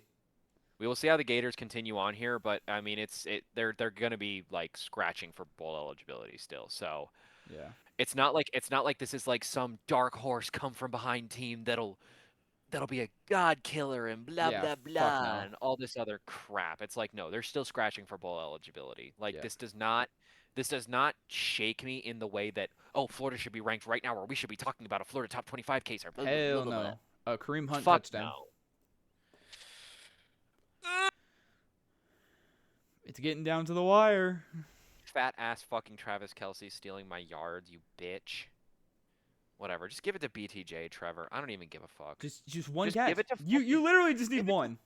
Give it to fucking somebody, please. Anybody that is Brian Thomas Jr. or Xavier fucking Worthy. Christ, you have 12 minutes, dude. Just do it already. Oh my gosh. Fuck's sake, I don't like this going down to the wire again. I'm 0-4. I mean, to be fair, so was Cross. Yes, but fuck, man, I shouldn't be 0-4. I should be 1-3. This is bullshit. You're right. Fuck. You're right, Kenny. Okay, that's enough. Fuck. Any Anyways, closing I'll remarks move about the games? on. Drew Allah. Pack your bags, bro. Boot up Indeed. Get your Wawa resume ready. Resume. And get ready to fold some fucking like those the paper things that they put over burgers. You better work on your form, bro. You mean the wrapper? The wrap. Whatever. I'm done. Actually done. Mm-hmm. Anyways, ranking time. Yay. Yes, ranking time. Yippee, Wait, do we want to pick hooray. games first or do we want to rank first? We're here. We might as well pick. Games first. Okay. Let me delete the list real quick. Shit. There we go. Then, all right. Since we're here at college, we will go ahead and pick our college games. Yep. Well, I have my 3 games, and I also have my winners picked already. Well, you always pick your fucking games, but then I pick games, and you're like, "Well, I was gonna pick that one." Well, I don't fucking pick beforehand, asshole. It's fine. I have honorable mentions for. Anyway, you can You go go first. Oh fuck. I'll go first. Okay. Yeah. Because I'm looking at it. Clearly, there's a conflict of interest. I'm looking at it. It's the first game of Friday night. South Florida and North Texas, baby. This is going to be a beautiful matchup. Dude, I've been pulling for both these teams. This cannot be a surprise. I know. You're going to make me tweet the fuck out. Nah, I'm playing, bro. Okay. I got a backup. Don't worry. But you're based on that. Dude, it's a 1-point spread. Really? I didn't even It's see a that. 1-point spread. I was with them earlier in the season. I'm still with them today. I think USF hands North Texas their first loss. What did I even put initially? I don't remember. Hold on. Trying to see what I. Of course. Oh yeah, I also had USF to win the game. So. Okay. All right. Based. You're next. Okay, hold on. I gotta. Pull up your little list. Pull up your little list. I got it. All right. Take your time. My first game, that isn't USF versus North Texas. I'll strangle you. Is hey, listen. That just means we both have very respectable opinions, and we love us some Power 5 football. That's so true. I really do. Or some Group of 5 football. I really love myself some Group of 5 football. I really love me some. I am really excited. I'm really excited for Wednesday games to be back. Oh, me too. Oh, you're so real for. You're so fucking real for that. Don't get me wrong. The Wednesday lineup is fucking dick. Jacksonville kickoff returner just returned it. To 38 yard. Yeah, to the Jacksonville 41. Interesting. Anyway. Okay. Yeah, the Wednesday slate is kind of fucking dick because it's Missouri State versus Middle Tennessee and Blue Raiders. Which between those 4 teams they have a combined 5 wins. Beautiful. I love football. But that's just ass on ass, and that's funnier. But anyways, my first game of the week is going to be an SEC matchup that I think could really be an interesting one for the SEC going forward. Is it Bama Mizzou? Bama Mizzou. Okay. Yep, you betcha. And Mizzou is at home, and I have to. Bless you. Bless you. One more. Bless you. Excuse me much. This is a Mizzou team that has been playing some pretty hot football lately. They have. They've looked great. Bo Perbula looks way better than I think a lot of people expected. I completely agree. And I think Mizzou might have a hostile enough environment to rattle Bama enough to give Mizzou the edge to win this game. You're picking Mizzou to win? I will take Mizzou to upset Bama at home. You think Bama's going to be a 2-loss team by week 7? I think I mean, Mizzou is a tough, scrappy motherfucking team, They man. are. They are. I'm not denying that. I'm just shocked And they you have a think that. very and they have a very punch you in the mouth offense. Also, I should mention, they have allowed the least rushing yards per game in the entire FBS That's actually a crazy stat. at 62.4 rushing yards per game. They probably would have held Texas last week to four rushing Mm. yards. Yeah, That's crazy. mind you, that is better than Minnesota, Wisconsin, Michigan, Wisconsin, OU, or Oklahoma, I should say, OU, oh Iowa, yeah, and Texas Tech, by the way. yeah.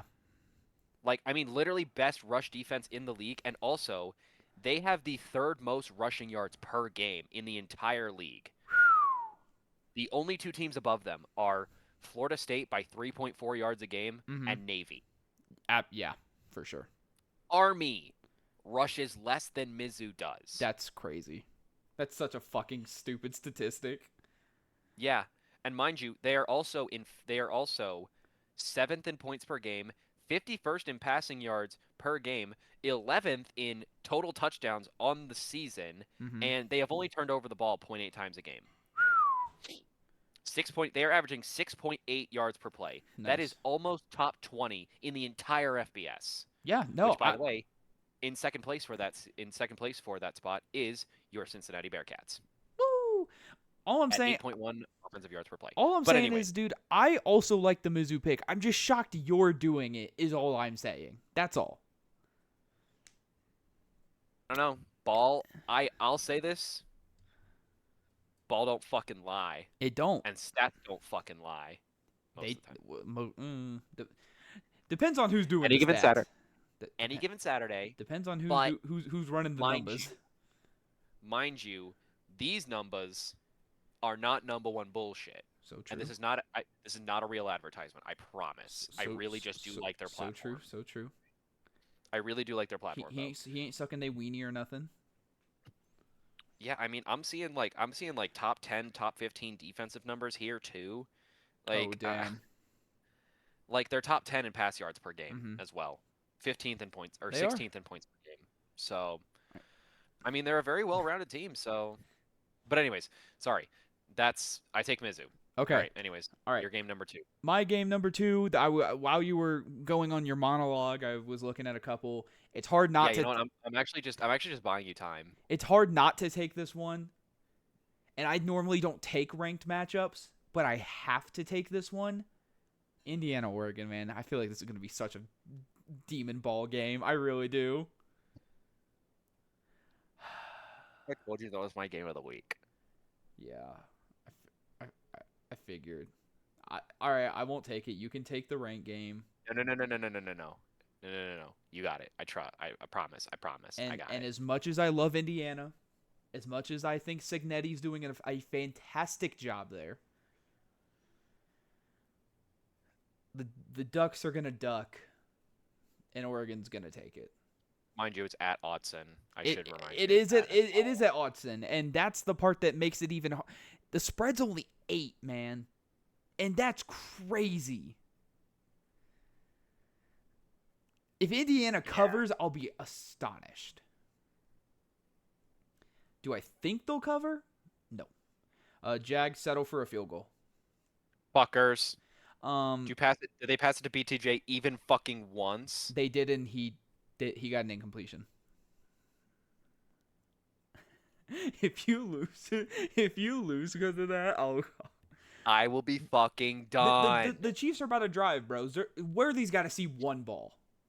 Yeah, he needs to bring it in. Yeah. But that's my number 2, and then I'll be looking for my. You know what? You can go back to back, so then I can pick my 3 without disrupting your picks. Okay, perfect. I just need to think about who's gonna win this game. Okay, whatever. My number 2 game of the week. Go for it. Big 12 matchup. Yeah. Teams with something to prove. Okay. ASU at Utah. Yeah, that was what I was looking at. That's gonna be a really good game. Yeah, I mean, Utah has shown that they can really fight in this conference. ASU has shown they can really fight in this conference. I am excited to see these two teams duke it out. ASU. However, Utah is also on a bye. They're off of a bye week. Yeah, fresh off of a bye, and I believe their last game was a loss? Question Well, mark. Hold on. wasn't it the loss to T Tech and then the bye, or was there another game in between that? Let me see. Where the Oh, fuck? they beat the shit out of West Virginia and then they had the bye. Right. Okay. So they're coming off of a good win at West Virginia. Obviously they have the bye week to rest, so they're preparing for this big game and everything. So true, so true, so But true. I think ASU just has better coaches and like quarterbacks and everything else at the helm. So I'm taking ASU to take the away victory. Yeah, yeah. Hard to go against these ranked teams that are finding ways to win. And for my game of the week Yeah. was going to be Indiana, Oregon, because I think that is going to be a fantastic fucking I'm game in so a excited. really great environment. It is Mhm. going to be a killer fucking showdown. Mhm. Um, but my new game of the week does stay in the same conference. It is still a Big Ten game. What are you about to pick? Those motherfuckers up north at USC. Oh. And you know, I have been debating who is going to win this game for the past like 5 to 10 minutes because I don't fucking know. Mhm. I mean, the spread on this game is Watch it drum be roll, some dumb please. shit. 2.5. USC by 2.5. Wait. It's -2.5 USC. Yeah, Wow. USC's but also favored. USC. It's USC at home, and shit. I mean, Are you taking USC, bro? Michigan. I don't. I mean, Michigan's air raid defense hasn't like.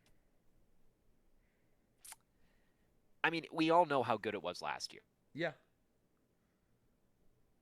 in the fucking nation. Yeah. Everyone was scared to throw against them. Yeah. This year, We saw what John Mateer did. yeah, he picked them apart, and I mean, Jaden Mayava is Pretty good. he's kind of him. I'm not gonna lie, and I think Sharon Moore might get caught with his fucking pants down. Are you going USC? I'm taking USC, and I'm taking them to cover. I will put that on the books. I'll put that as like an extra bet so that Yeah. if it hits, Mhm. cool. If it doesn't, Yeah, no, if they I was still win, you get your point. yeah. Um so yeah, that is my game of the week. I wanted to put OSU Illinois so bad, We but we're not can't, doing bro. that. We can't pick our We teams. I cannot do can't pick that. CSU games and Ohio State games. You can't pick Ohio State games. That's Yeah. that. So So I've been kind of it's staying in the honorable mentions I because obviously. I've been kind of mulling over some of these games, and Excuse me. there's not really any that like I think are, make or break the fucking television. But because you didn't say it, and because it's a dogfight every year, how can I not put Red River, bro? How can I Yeah. not put Red River? Yeah, I figured. And I'm just gonna I put mean it's called that for that's literally how I had it in my honorable mentions. I literally had it as just Red River. that Red River, and I'm taking OU. Oh yeah. I wanna I I want don't know you, but I don't care. I'm looking at this game, and let me find it. It was I And just had dude, what Texas and the thing is what Texas did to Oklahoma last year, Oklahoma is going to Texas this year. I Because I believe Oklahoma is not even favored. what? Hold the fucking phone. Nah. Oh my god, Texas by 2.5. So give me Oklahoma with the upset, apparently. I'm sorry. I'm betting this weekend. I don't give a shit. Hell yeah, join me, brother. I'm betting this weekend just so I Join can bet me. on Oklahoma to cover. That's And you know what? I might even take their money line. I might even take John Mateer for 2+ passing TDs. you can't do that. You can't bet on college athletes in Ohio. Fuck, that's right. Damn it. Yeah, because DeWine's a pussy. Of course he's a fucking pussy. But dude, that it's crazy that they're not even favored. I didn't realize Texas is 1-4 against the spread this season. Mm-hmm. Doesn't that make it so appealing to take Oklahoma money line? That's what I'm saying. Anyway. So we're gonna some honorable mentions on the week though. Go for it. I have two. So you go ahead. Games that I think you should still watch, but are not like make or break television. Yeah. Minus OSU, because I will be watching that OSU game from front to back. Absolutely. OSU Illinois, obviously, I think you should still watch that because of the top 25 matchup in the Big Ten. Kansas T-Tech. Yep. That is a good game with some good upset potential in the Big 12. Georgia at Auburn. That T-Tech game is gonna be like a make or break. Like if they show up and show out, then I'm completely in on T-Tech. Yeah, they need to cover and like by a decent margin, I think, for us to be fully in on it. For sure. What's I need to see what the line is on that game though, low key. Blah, blah, blah, blah. Texas Tech by 13.5. Okay, yeah, if they win by 2 tutties, I'll give them their flowers. For sure. Yeah. And then Georgia at Auburn. Good. Auburn has played some pretty scrappy defense this year, for sure. But the offense is going to be a problem. But hey, maybe they'll turn it on at home. Who knows? Yeah. It'll be a dogfight, that's for sure. Yeah. And last game I have on here, another Big 12 banger, BYU at Zona. Yep. It's going to be a big test for Bachmeier, and we're going to see how he steps into his own. I don't believe it's his first away game, if I remember correctly. I think it's his second. Third.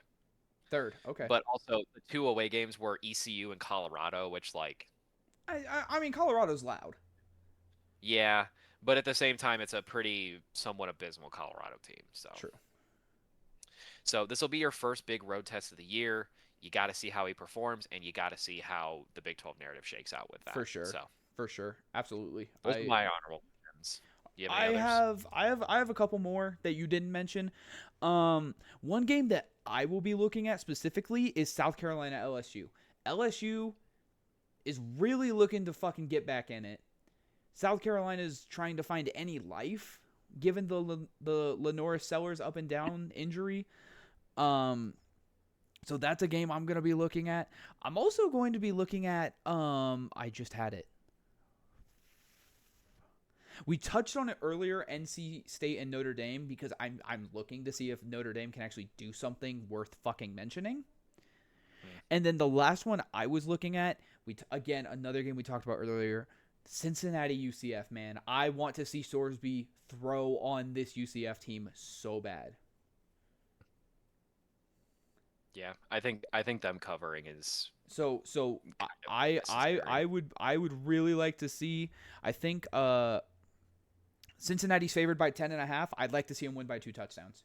I think it's 11.5 from what I'm seeing. Yeah, it's 11.5. I'm just reading what it is on CBS. It might not update in real time. I see what it says on the fucking Real app. God, do they pay you? No, I wish they would. Anyways, NFL.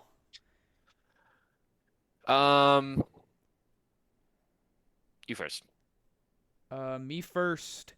We're looking at week 6 of the NFL, and boy, howdy, there are games this week of football.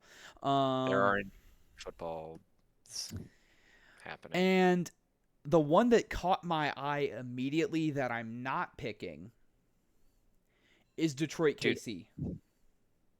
A rematch of one of the best games of the year last year. That's kind of my honorable mention. But the game I will be picking is Mac Jones and company heading down to Florida. 49ers at Tampa Bay. Yeah. And honestly, hang on, wait.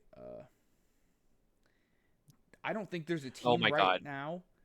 2-minute fucking warning, and I still don't have this shit in the bag.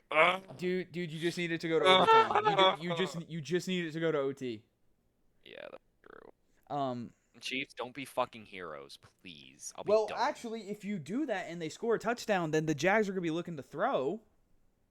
Yeah. So, yeah, the fact that you're sweating this is crazy. Anyway. I shouldn't be. Yeah, I'm going 49ers, Tampa Bay, and I will be taking the Offensive Rookie of the Year holding team, Tampa Bay Buccaneers.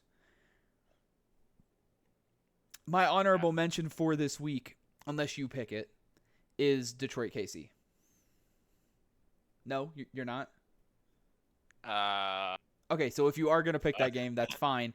My true honorable mention of the week, and this might be kind of an out there pick, but I really think Arizona-Indianapolis is going to be a good game. Arizona is trying to stay alive in a shitty conference. Not like the conference is bad, because the Rams, Niners, and Seahawks are all 3-2, except the Niners are 4-1.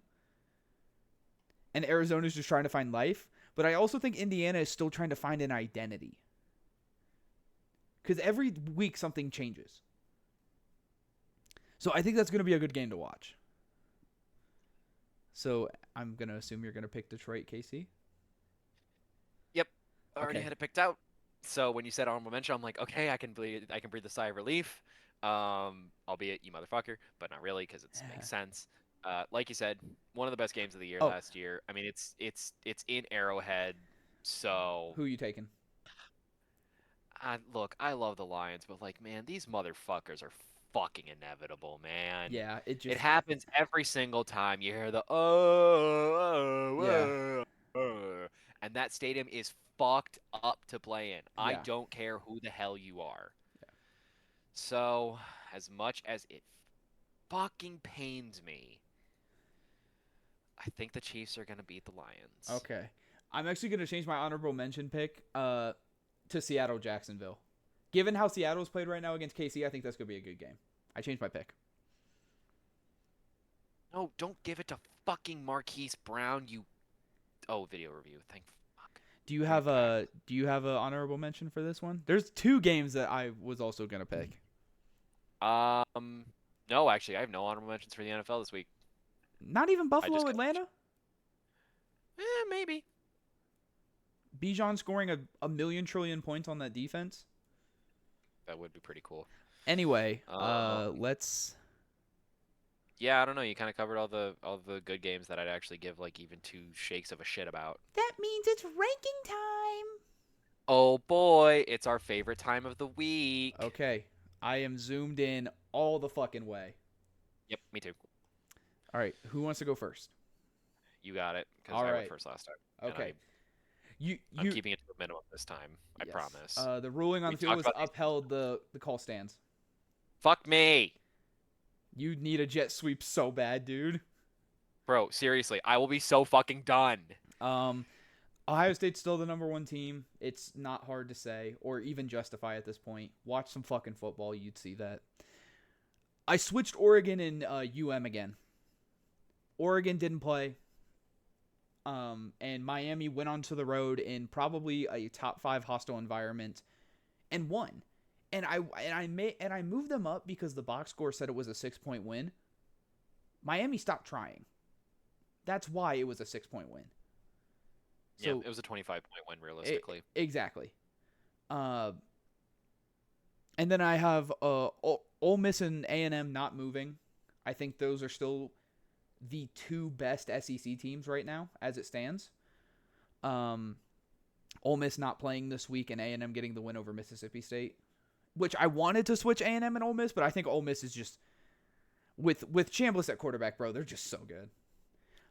Indiana and Oklahoma are flip-flopping for me. I thought about it a lot, and while Oklahoma put up a lot of points against Kent State, I like the way Indiana has been playing a lot of these games. Oklahoma is just kind of gunning it down the field. I feel like Indiana has a lot more concisive play calling I'm liking a lot more from what I'm seeing out of their defense. And I saw that against Iowa, and I saw that against Illinois. That I kind of haven't seen against for Oklahoma's defense. So that's why I switched those. Bama's my number 8.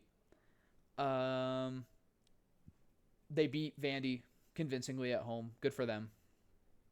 T-Tech is my 9. I'm really high on T-Tech right now. I think they're looking great. They took care of business against Houston, and another touchdown to Kareem Hunt, bro. You're fucking shitting me. Hey, bro. 145.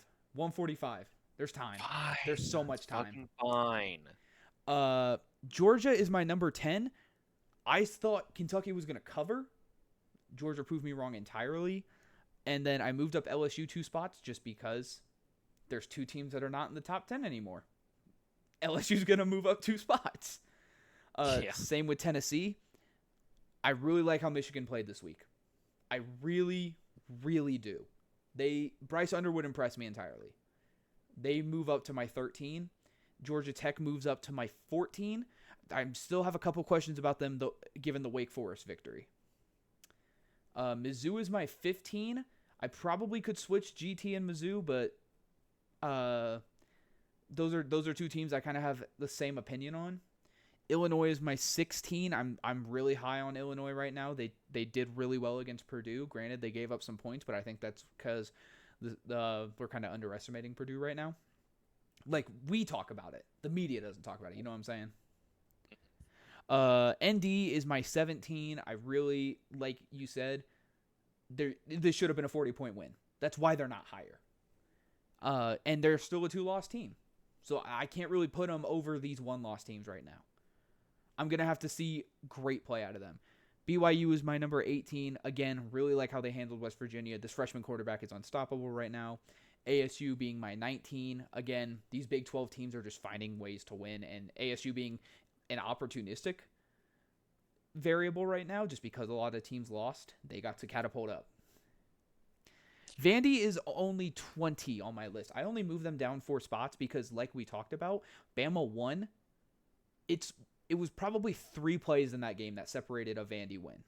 Probably only 3 plays. The 2 picks and the conversion on downs.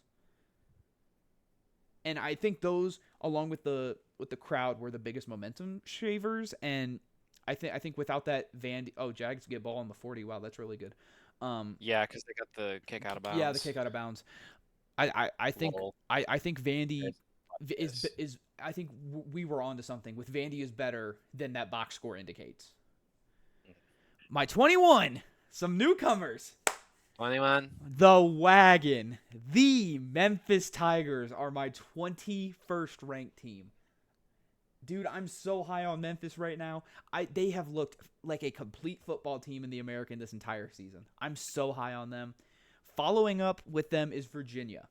Now, granted, this is before we talked about Virginia. There's a couple things from Virginia's team that I like. A couple things I don't like. Trevor Lawrence 6-yard rush. What the fuck are we doing? Christ, I'm sorry. I'm high on Virginia right now. I think they're great.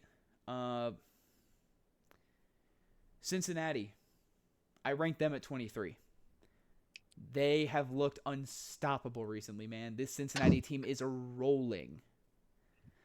USF is my number 24, getting back into that spot. Again, they're a very opportunistic team right now. A lot of teams lost.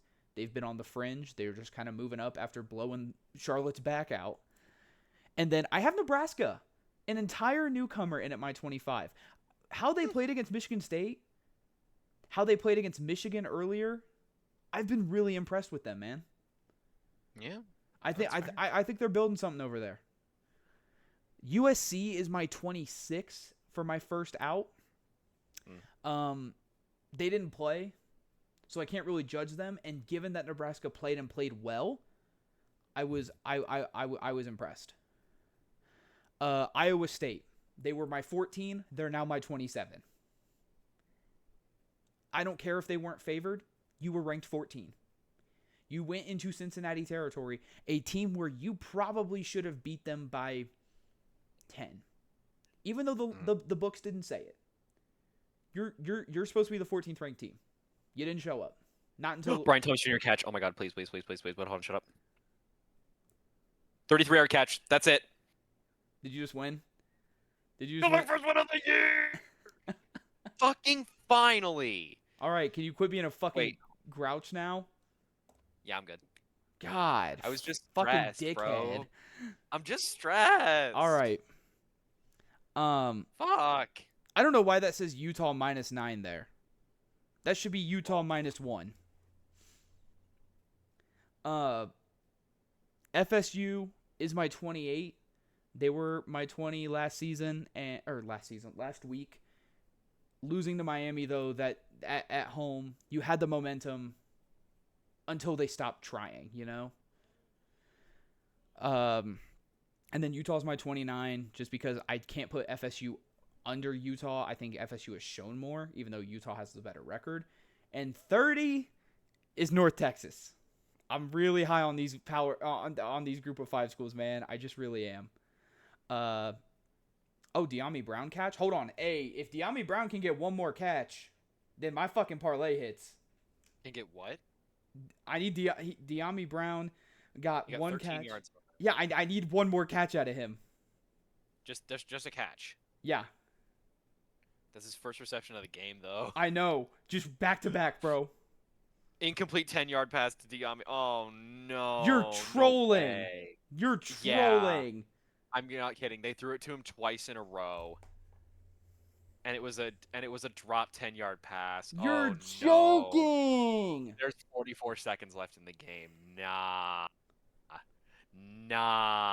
Throw it again to him. Throw it again to him. Pussies, you won't do it. If I fucking game, okay. If I fucking hit on the last drive of the game, I'll go nuts. Okay, anyway. North Texas is my 30. My gone. They're not even in the top fucking 30. Unfortunately, Mississippi State was my 29. They out of here.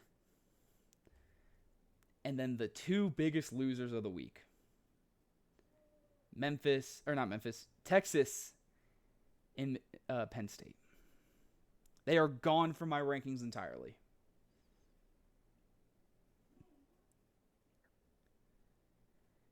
Crazy. And those are my rankings. Okay, so as we get later into the year, as we can see, our opinions are greatly differing. Yes. And that is good. That is good for discourse and discussion. Yes. Albeit my rankings, the upper echelon has not changed. Ohio State, Oregon, Miami, Ole Miss, Bama, A&M. In that order. Hang on, wait. My friend just said Brown. He's trolling. Oh my god, yeah, 2 yards. Let's go! What's the hit? Like, hold on, bro. No, you're trolling. You're trolling. That's wait, hold on. They said no. They said no. What? He said no. Hold on. Wait, no, it's showing. 5 yards after catch. I think it was a catch in the backfield.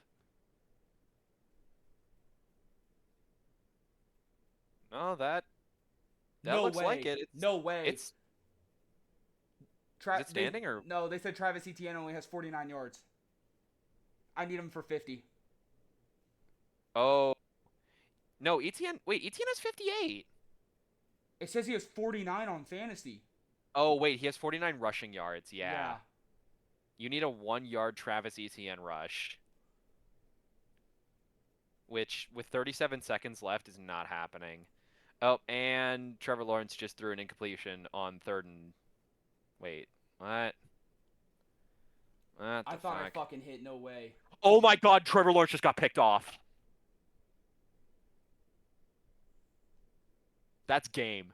You're fucking me. I thought I just fucking hit. Brian Cook just picked him off. Wait, hold on. Wait, DPI? No, it's negated. It came back. 13-yard DPI. Wait, if that's on the 1. It's on the 1. Oh, Travis Etienne. Travis Etienne. We'll get to the rankings in a second. Hold the fucking phone. I'm holding the phone currently.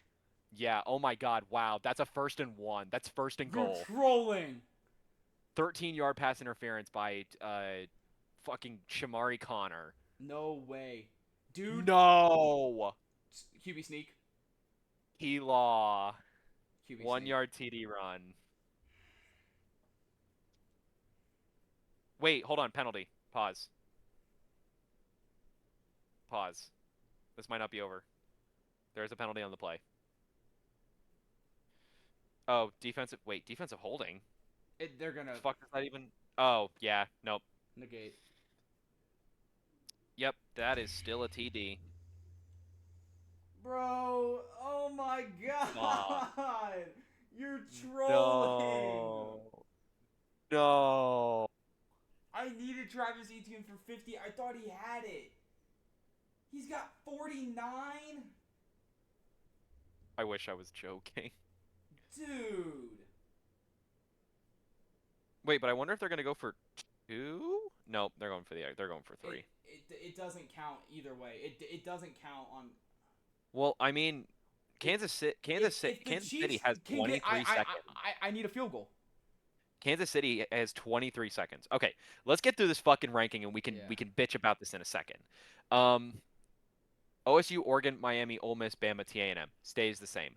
I am okay with keeping Bama where they were after the win because I don't think I think it's your same rationale of why Ole Miss is still above Bama after the Vandy win.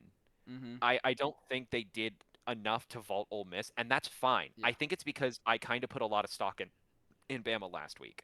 Yeah. And I think Miami, they need to do just like a little more to vault Oregon because I think Oregon is still just that fucking good. Yeah. But everything else just hasn't changed. Oklahoma, they took care of business against Kent State. They just move up because other teams move down. This is going to be the case for a lot of my top 25. Fair. We have LSU going up 1 spot to the 8. Georgia at 9, also moving up 1 spot. Texas Tech has joined the top 10, moving up 2 spots. Right below them is Indiana at 11, also moving up 2 spots. At number 12, at number 12, 13, and 14, we have 3 plus 3s that all moved up together. Tennessee, Illinois, Mizzou. So these teams are now top 15. Georgia Tech moves up 4 spots simply because of other teams dropping down below them. Yeah. Due to the win this weekend, I had to give TTU and their props. They are number 16. I still think Bryce Underwood needs work, but they're still a good-ass team. At number 5, I have Arizona State. Or at number 17, sorry. Mm-hmm. I have Arizona State up 5 points. At number 18, I have Notre Dame, also moving up 5 points. At number 19, I am doing what most people have not done. I am keeping Penn State in the top 25. I think they still have the pieces to play like a top 25 team. But now they're at number 19 instead of number fucking 7, obviously. So, I don't know. At number 20, I have USC up 6 spots. I don't think I put enough stock in them last week. I really do. I had to reassess a little bit. Down 10 spots from where they were last week at number 21, I have Texas. It is an embarrassing loss. And if they show anything bad at Red River, they will be unranked next week. That is the long and short of it. I did not punish Vandy that much for losing. Again, it was 3 plays between them and a win. I only moved them down 1 spot to number 22. Mm-hmm. Incomplete 28-yard pass to Xavier Worthy with 10 seconds left on the clock. Oh, fuck. Fuck. Chiefs, please. Where are they Virginia moves up. They're at their own 17. Fuck me. They have 10 seconds. Dude, they need a deep ball and a fucking timeout. Yeah, literally a deep ball and a spike, and that's it. No, they actually have 9 seconds. You wouldn't take a spike. Oh, yeah. Incomplete 18-yard pass to Hollywood Brown. Yeah, it's over. It's fucking over. Jags win. God fucking damn it. Am I really gonna lose this shit by 1 yard? You might. Genuinely. That's so fucked. That's real shitty if that happens. That's real shitty. Sorry, to round out the end of the top 25. Virginia at number 23, up from number 24. FSU at 24. Dropping. Sorry, I said 24 for Virginia. Virginia's 23. Mm-hmm. FSU drops from 14 to 24. It is still an embarrassing loss. Travis Kelce catch. Yeah, they're probably just doing some lateral bullshit. Oh, nope, never mind. An 11-yard catch. What the fuck are you guys doing, bro? Out of bounds? Question mark. They have 2 fucking seconds. Brother. Okay, they just got to go for the win, I guess. Yeah, I mean you have to. You had 2 fucking incompletions. Um, Joining the top 25 this week, I have BYU. Okay. And my first 5 out are. Why do I have 1, 2, 3, 4? God damn it. You have Cincy twice. All right, I'll do the right thing. Okay. At number 26, I have Memphis. At number 27, I have Cincy. At number 28, I have Duke. At number 29, I have USF. And at number 30, fresh off the brain, Hell yeah. I have University of North Texas. Hell yeah. Oh, game's over? Question mark? What the fuck, bro? Oh my Whatever, god, bro. I thought I fucking hit, bro. I'm so fucking mad. That's actually terrible. I'm gonna throw up. And the teams that are outside of my top 30 this week are Mississippi State, TCU, and Baylor. Yeah. Yeah, those are all fair. Yeah.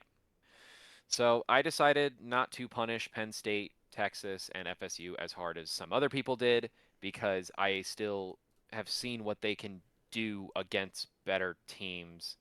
So I don't want to sell my stock yet. I get your reasoning, and I'm not saying it's incorrect. I'm just saying I don't agree with it. If you're a good team, then show it. Don't play this we got caught with our pants down bullshit because then you're not a good team. Good teams don't get caught with their pants down. Like OSU and Miami and Oregon. Yeah. That's my opinion. Yep, and that's fair. And I think I need Penn State, Texas, and FSU to show me something before I send them to the Shadow Realm. Yeah. Because frankly, if either one of these, if any one of those 3 teams has another shaky game the rest of this year, bye. I'm ranking you below fucking Duke. Bruh. That's not where you want to be. That's not exactly the highest bar of praise. I'll tell you that much. Bro. For a power, for Penn State, Texas, and FSU at least. Chiefs have fucking delay a game, so it's 1st and 15. Shit's over. Incomplete 62-yard pass. Womp womp. And Travis Etienne. 49 fucking yards, dude. Wow. I mean, fuck, man.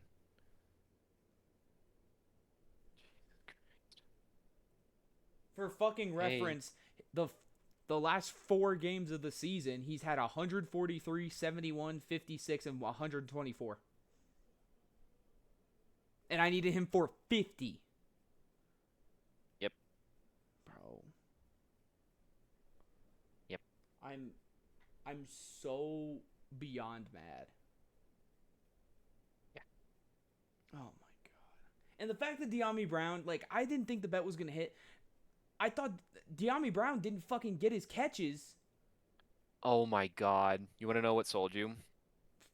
Say some dumb shit, I dare you. A negative 1-yard rush in the first quarter on 1st and 7. That is what sold it. I'm not fucking kidding. That's so cool. You take that out of the equation? Yeah. Yeah. That's so cool. So actually 1st and goal. It was a negative rush on 1st and goal. That's awesome, man. That's so cool. Yep. Really like how he could have made that back, but Trevor Lawrence decided to fucking keep it for his 2nd touchdown of the game. Fantasy owners will love T-Law. T-Law can lick my fucking taint. Discount ugly ass Taylor Swift, bro. Bro. That's crazy. I'm gonna fucking throw up everywhere. The Chiefs are 2-3 though. Cool. I'm out $80. Yeah. That's what I'm mad about. Yeah, that's fair. That's our show. Yeah. All right, it wasn't 5 fucking hours this time. No, it was it only wasn't. almost 4 hours. God. But that's also because we dragged on at the end. Yeah, we really did. This shit should have been like 3 1/4. It's fine. Oh well. We don't worry about that. Anyways, we'll fucking catch y'all later, I guess. Yep. Have a good night, everybody, and we will see you next week at the exact same time, exact same places. Like it always is. Okay, goodbye. What he said. I'm just not gonna do all that.